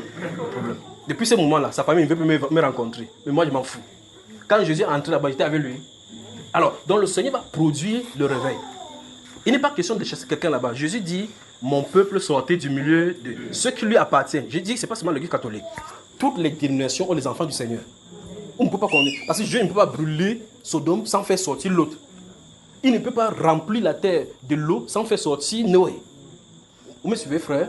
Voilà, c'est comme ça. Ces enfants qui sont là-bas, il les met toujours à l'abri. Parce qu'il est dit que ce n'est pas sa façon d'agir, de frapper les injustes et les justes des mêmes fléaux. Il dit, mon peuple sortez du milieu d'eux et je vous accueillerai. Donc quand il a lancé l'ordre, il a voulu indiquer que son peuple doit devoir d'abord sortir. Et nous y sommes. Il peut avancer, frère. Bon, nous avons convenu que le peuple de Dieu était en captivité à Babylone. De la même façon, nous sommes entrés sur Nebuchadnezzar. Le Nebuchadnezzar nouvelle, en 322, 312 principalement, avec Constantin. D'accord? C'est ce constantinisme qui s'est déployé dans toutes les directions. Quand vous fuyez l'église catholique, vous allez dans une autre direction. En tout cas, la Babylonie était, Babylone était en Irak, mais ça dominait jusqu'en Inde, ça dominait en Égypte. Donc si je dis en Égypte seulement, ce que Babylone fait là, tu es sous sa gouvernance, parce que c'est sa période, c'est lui qui domine, pas vrai? Donc si vous dites que non, ça c'est l'ère de la Babylonie spirituelle. Donc le message final, le combat final, c'est mon peuple sortez du milieu d'eux. Le réveil arrive. Vous avez moi? Alors, donc, continuons donc dans le livre de Néhémie. Allons-y donc dans Néhémie. J'ai parlé juste parce que vous avez oublié que c'est Néhémie qu'on devait lire. Ou bien on continue la semaine prochaine. Que le Seigneur vous bénisse, vous bénisse, vous bénisse. Donc je dis encore une fois de plus, je suis content de ce que je suis en train de regarder là. Regardez même vos amis, vos frères qui sont dans l'église catholique. Dis seulement dans ton cœur que Dieu, mon Dieu va te crêter. Ne parlez plus, restez juste calme et observez le Seigneur faire. Que ce soit n'importe où. Remerciez seulement le Seigneur maintenant. Remerciez-lui. Parce que vous allez dans les familles, vous allez avoir le conflit pour rien. Parce qu'en réalité, il n'est pas question. Le problème de la captivité spirituelle, en tout cas, prenons un exemple. Si vous avez été un juif, été à Babylone, même si tu es fâche, comment tu vas faire pour quitter Babylone? Prenons ça sur le plan physique, n'est-ce pas? Parce que ça, ils ont les lois, Si tu veux voyager dans un pays haut là-bas, c'est eux qui gouvernaient, c'est eux qui gouvernaient. Tu devais avoir laissé passer. Comment tu devais faire pour partir? Vous voyez les problèmes, n'est-ce pas? Donc même sur le plan physique, il fallait l'autorisation. Il faut qu'il y ait une force extérieure pour exercer la domination sur Babylone physique, pour qu'il laisse partir le peuple de Dieu. Bon, maintenant tu dis que non, je suis sous influence, je ne suis pas sur Babylone haut là-bas. Maintenant, les pratiques qu'on fait aujourd'hui. Quand j'étais à Jean-Philippe, le temps de prêcher, il y avait un gars qui était venu, il m'avait écouté parler. Il me disait tout ce qui s'est passé, il était au séminaire, et il arrivait jusqu'à un niveau donné. Il a dit qu'il ne part plus au séminaire, qu'il n'est plus là. Il dit, mais qu'est-ce que tu fais maintenant? Il dit que chez moi, il prie chez moi. Il m'explique, et comment tu as arrangé chez toi? Il dit que j'ai petit l'archange Michael ici, j'ai marié de l'autre côté là-bas, et celui qui est devenu le nœud en miséricordieux, la même miséricordieux, le Père des grâces, Joseph, c'est Joseph qui garde les enfants, c'est qui là? Et c'est Adam Antoine de Padoue garde la maison. Il dit, mais tu dis que tu n'es plus prêtre? Il dit, qui fait ça? Donc tu vois que Satan a donné sa part de portion, que tu n'as pas de limite et s'il va exercer. Quand quelqu'un va dire que non, je ne suis pas de l'église catholique, il parle là-bas, il est au frère, il est catholique. Tu dis non. Les catholiques dérangent, même moi je père Sopho. Père Sopho est chez qui? Ou je père Sopho, il dit que finis de réciter Marie, après tu récites un peu le rosaire, le Notre Père, et puis tu prends le bidon aussi. Il laisse moi ajouter sa part sur ça. Il dit non, père Sopho exagère, mais je suis mal là. Quelqu'un dit mal là. Quand quelqu'un dit, il faut sortir de Babylone. Voilà, c'est de Babylone dont il faut sortir. Donc remarquez, quand il y a un réveil, ça produit quoi? Le réveil fait de telle enceinte que, écoutez, toute votre attention maintenant. Le réveil fait de telle enceinte que le peuple soit conscient de leurs péchés et le besoin ultime de retourner à Dieu qui est le sauveur. Voilà ce que produit le réveil. Ça fait de telle enceinte que les gens prennent conscience de leurs péchés et leur nécessité, l'absolue nécessité de se détourner rapidement. Quand il n'y a pas ça, on peut jouer avec le péché, caresser le péché, faire n'importe comment. Mais remarquez très attentivement que quand, sur le coup de Babylone, quand ils étaient déterminés, quand c'était le moment de sortir, toute la pensée de chaque juif était concentrée vers le retour, vers la construction, et du temple, et de Jérusalem. Comment ça va se passer? Vous allez regarder, si vous avez lu le livre de Jérémie, enfin, le livre de Néhémie, si vous avez remarqué que Néhémie dit qu'il va trouver, quand il était gouverneur, il va trouver dans le temple un registre sur lequel étaient rétablis tous les registres. Près de 42 000 personnes qui étaient d'abord enregistrées. Donc il faut savoir, il était l'enseigne que ceux qui n'avaient pas trouvé des liens généalogiques, on les a mis de côté, il était l'enseigne que le sacrificateur consulte l'Urim et le Thummim pour voir de quelle génération ils se trouvent. Qu'est-ce qui se passe? Le peuple se prépare à retourner dans la terre promise. Donc il faut savoir qui est qui pour que chacun prenne sa position. Pas vrai? Donc vous voyez que tout était déjà mis. Il y avait des gens, les généalogies qui avaient été faits. Les gens étaient par classe. Tous les gens, les Kéhadites, tous ceux de la maison de Asaph, tous ceux de la maison de Mehari, tout était ordonné. Était l'enseigne que quand ils partent par maison paternelle, on sait que tel noble est parti, tel vague est parti. Ça veut dire que tout était préparé. Pendant que d'autres ont des préparations sur la repentance, d'autres ont été baptisés, d'autres ont fait des choses, le peuple est conscient de son péché, le Saint-Esprit est sur le point d'entrer. Voici donc le réveil. Vous y êtes? Et ce réveil fait de temps en temps que le peuple de Dieu, en feu, par le Saint-Esprit à l'intérieur, à l'extérieur, produit une sainteté qui juge les païens et les pousse à la conversion pour ceux qui doivent venir. Voilà ce que produit le réveil. Donc c'est un moment de grande visitation du Seigneur pour de grandes récoltes en vue de sceller pour le grenier. Vous avez moi? On continue un peu le chapitre de Néhémie ou bien on laisse aujourd'hui sur bien. Baissons la tête, prions. Je crois que ce serait bien qu'on continue la troisième partie. Donc en réalité, écoutez-moi bien. Écoutez-moi très attentivement. Nous sommes, je disais, le réveil arrive. Le réveil arrive. Ça, c'était une prophétie. Voici le réveil. Voici le réveil. Vous savez ce que ça nous fait? Voici le réveil. Voici le réveil. Je vous ai dit, préparez-vous parce que Dieu va vous utiliser, vous, les hommes, les femmes. Et les femmes, je crois que dans cette génération, Dieu va utiliser les femmes telles qu'il n'a jamais utilisées. Absolument, je vous le dis. Donc, préparez-vous. Il y a d'autres personnes qui disent que non. Comme le frère a dit que ma femme a accouché, c'est Esther qui là, où s'est dit que je vais rester avec mon enfant. Bien, attendez seulement. Attendez que Dieu entre en scène. Attendez qu'il entre en scène. Vous allez savoir qu'en Mopi, il y a des gens qui ont enterré les têtes de coq crus sous les boutiquiers. Et quand tu passes là-bas, ton pied brûle, tu vas savoir vraiment que là-bas, on parle là-bas avec le Saint-Esprit pour prêcher. Il ne peut pas rester avec le bas. Frère, je prêche là-bas. Il y a quelqu'un qui me dit, frère, il prêche là-bas, il prêche. Après, rentrer mal. Tu veux me demander si moi, tu avais envoyé là-bas. Mais ça, on a été priant. Tendre Père, nous te sommes reconnaissants, infiniment reconnaissants pour tes grâces. Père, nous savons que voici le réveil. Voici le réveil au-devant de ton peuple. Et tu désires introduire ton peuple dans ce réveil. Seigneur, je prie au Dieu de gloire que tu communiques ceci dans le cœur de chacun de nous. De la nécessité, Père de gloire, de la repentance profonde en vue de préparer ce cœur disposé au Seigneur. Donne au Dieu de gloire de vivre, de travailler dans cette direction. Père, ton peuple est dehors et attend ce moment merveilleux. Il y a d'autres au Dieu de gloire qui seront joints à nous, qui maintenant vivent dans le péché. Père de gloire, je prie au Dieu de gloire que tu nous donnes d'être puissamment équipés par ton esprit, afin que ce soit ici, que ce soit à l'extérieur, que ce soit partout, que le feu du Saint-Esprit que tu fais descendre pour consumer le péché, tel que Élie l'avait fait et que tu es descendu, tu as consumé le sacrifice, que ça consume le sacrifice que nous t'offrons au nom de Jésus. Seigneur, je soumets le cœur entre tes mains, je soumets mon cœur entre tes mains, je soumets toute pensée au Dieu de gloire qui était en captivité de Babylone, sous ta domination. Afin que toi seul, ô Dieu de gloire, tu as proclamé dans ta parole que c'est toi qui vas crier de l'Orient et ils vont venir. Tu as dit tu vas ouvrir les écluses des cieux pour faire descendre de cette eau-là. Père, puisse cette eau et ce vent purifier ton église. Puisse cette eau purifier ton église. Seigneur, cette eau glaciale, pure, transparente mais puissante que tu déverses sur ton église. Je prie au Dieu de gloire que tu déverses sur ton peuple, ô Dieu, ici et ailleurs. Seigneur, je prie au Dieu de gloire que tu fasses jaillir, ô Dieu de gloire, cette source d'eau dans nos cœurs, que ça coule jusque dans l'éternité. Donne-nous de cette eau. Nous désirons tant, ô Dieu de gloire. Nous avons tant soif de cette eau, afin que cette génération connaisse que Jésus-Christ est Seigneur à la gloire de Dieu le Père. C'est en ton nom que nous avons prié. Et que le peuple de Dieu dise Amen. Amen. Que les intercesseurs disent Amen. Que Dieu vous bénisse. Que Dieu vous bénisse. Bonne soirée, bonne soirée, bonne soirée. Bonne soirée. Donc mercredi, on commence tout pour qu'il parte dans la troisième partie, d'accord? Comme ça, on va lire versets 6, 7, 8 et puis on va continuer. Que Dieu vous bénisse, que Dieu vous bénisse, que Dieu vous bénisse. Alors vous pouvez prendre votre téléphone. La soeur, ton fils, tu as eu à entendre ce qu'il dit dans l'obscurité, dans la nuit, quand il dort, quand il bavarde, tu entends des choses. Mais tu crois que c'est seulement le jeu, le fait qu'il joue beaucoup. Non, au départ, nous avons pensé que c'était l'excès de jeu. Finalement, nous nous sommes rendus compte que c'était un peu plus que le jeu. Et en fait, nous sommes une affaire de quand on prend ça, nous sommes comment il m'a dit, laissez-moi, laissez-moi. Quand il dit laissez-moi, tu penses que c'est le jeu. Tu savais que c'est un problème. Oui, le problème. Donc si le Saint-Esprit ne veut pas dénoncer des choses comme ça, vous en devez prier. Le trou, c'est à la maison. Donnez comme ça, quand il passe n'importe où, les voisins passent au travail. Quand les gens veulent voyager, c'est au travail de lui comme passe, on voyage. Donc il est comme la piste d'atterrissage des avions nocturnes. On prend, on voyage avec lui, on rentre. Quand on veut atterrir, souvent, il voit souvent comme s'il pouvait parler. Il voit souvent comme s'il est dans un endroit, il veut tomber dans la vallée. C'est ce qu'il fait comme ça. La sorcellerie dans la famille.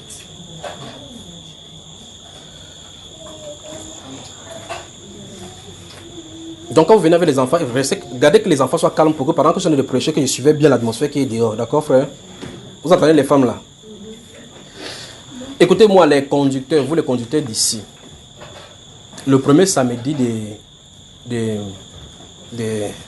décembre, je vais avoir un travail avec vous. De toute façon, avec tous les conducteurs, que ce soit Bafoussam, de Bafoussam, de Douala, Yaoundé, je vais travailler avec vous particulièrement parce qu'il y a quelque chose que le Seigneur veut que je vous dise. Vous m'entendez? Donc communiquez avec vos frères les conducteurs, ceux qui connaissent qui sont des conducteurs sous cette grâce-ci là. Il dit les conducteurs, il va dire tous les hommes, il dit les conducteurs spécifiquement. Après, il va travailler avec les hommes principalement. Donc le samedi, vous avez moi, hein? Le samedi, le premier samedi, je ne sais pas quel jour cela est, du mois de décembre. On va travailler à partir de 9h chez le frère Donatien. Les conducteurs seulement. Ceux de Bafoussam, ceux de Yaoundé, ceux de Douala, tous les autres. Je vais travailler avec vous parce qu'il y a quelque chose qui veut vous dire. Vous avez suivi frère et soeur. Donc 9h, comme ça on travaille vite. Si les gens, ceux qui vont voyager, qui voyagent, viennent même la veille, on travaille tôt et puis ils rentrent. Tu as envie de verser l'eau là, ma chère. Donc veuillez les transmettre cela. J'ai dit, les conducteurs, pas dit tous les frères. Comme vous êtes là, vous êtes trop nyanga, le jour là, il y a des femmes qui vont aller comme s'ils m'avaient visité ma Babda pour rester à la cuisine. Je vous à table là-bas, vous sortez. Vous allez visiter là vendredi ou visiter là dimanche, parce que je vous connais. Non, madame d'abord, si vous venez t'apporter la nourriture, apportez-lui ça avant. Vous me comprenez, les soeurs et frères. Premier samedi de décembre, les conducteurs.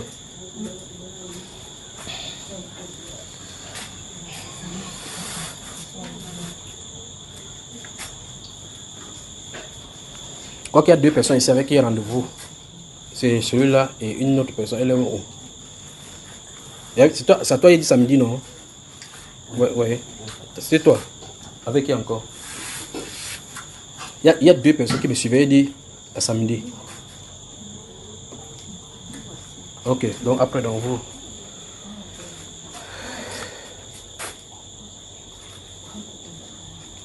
Non, laisse ça bouillir. Il peut manger ça bouillir, pas de problème. C'est celui qui est à l'intérieur là qu'il faut. Ok.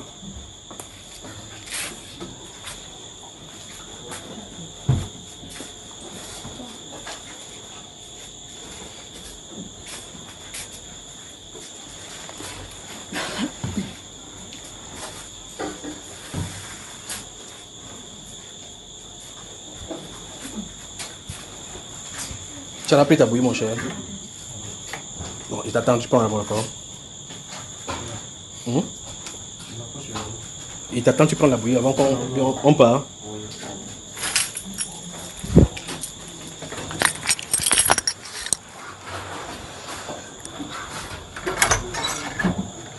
La soeur qui a l'enfant, c'est. Dès ce soir, observe dehors, d'accord? Pendant 7 jours, nous sommes samedi. Donc, comme ça, samedi, il va te poser la question. D'accord? Observe donc maintenant ces ajustements.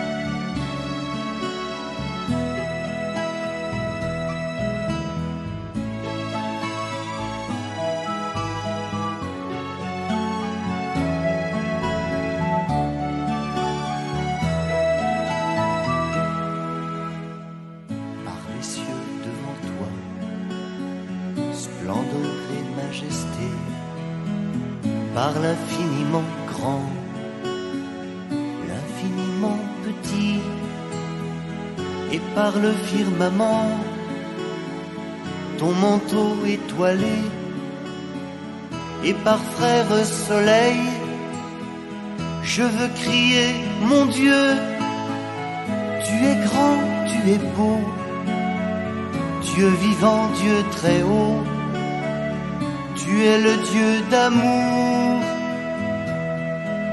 Mon Dieu, tu es grand, tu es beau, Dieu vivant, Dieu très haut, Dieu présent en toute création.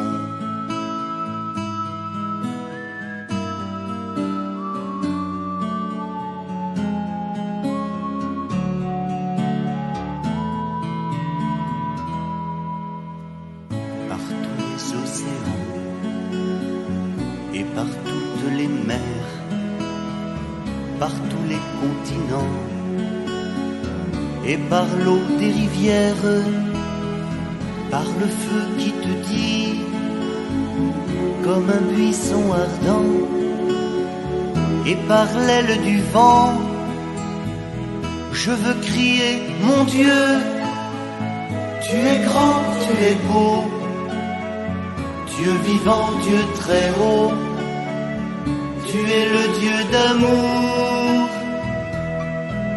Mon Dieu, tu es grand, tu es beau, Dieu vivant, Dieu très haut, Dieu présent en toute création.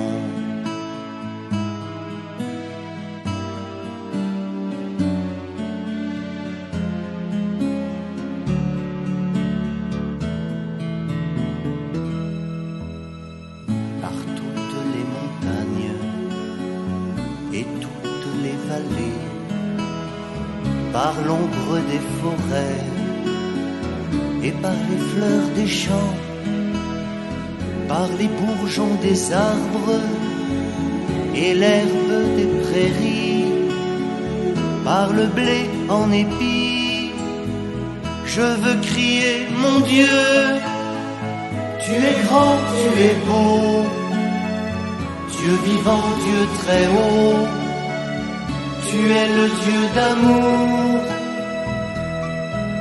Mon Dieu, tu es grand, tu es beau, Dieu vivant, Dieu très haut, Dieu présent en toute création.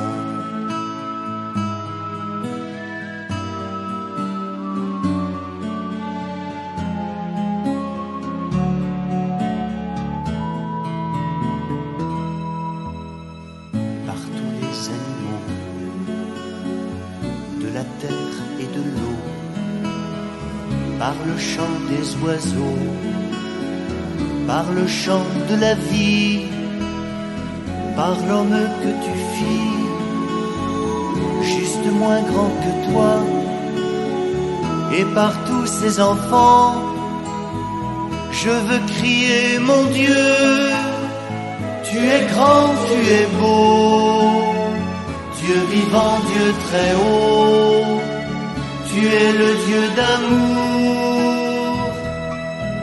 Mon Dieu, tu es grand, tu es beau, Dieu vivant, Dieu très haut, Dieu présent en toute création.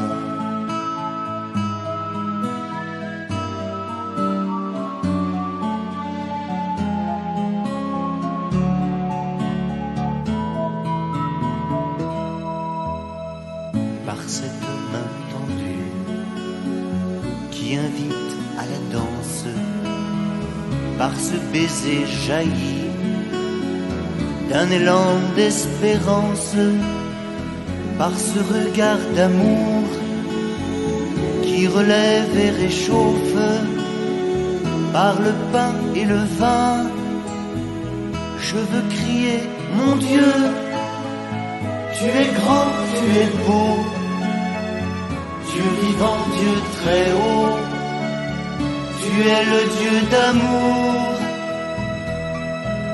Mon Dieu, tu es grand, tu es beau, Dieu vivant, Dieu très haut, Dieu présent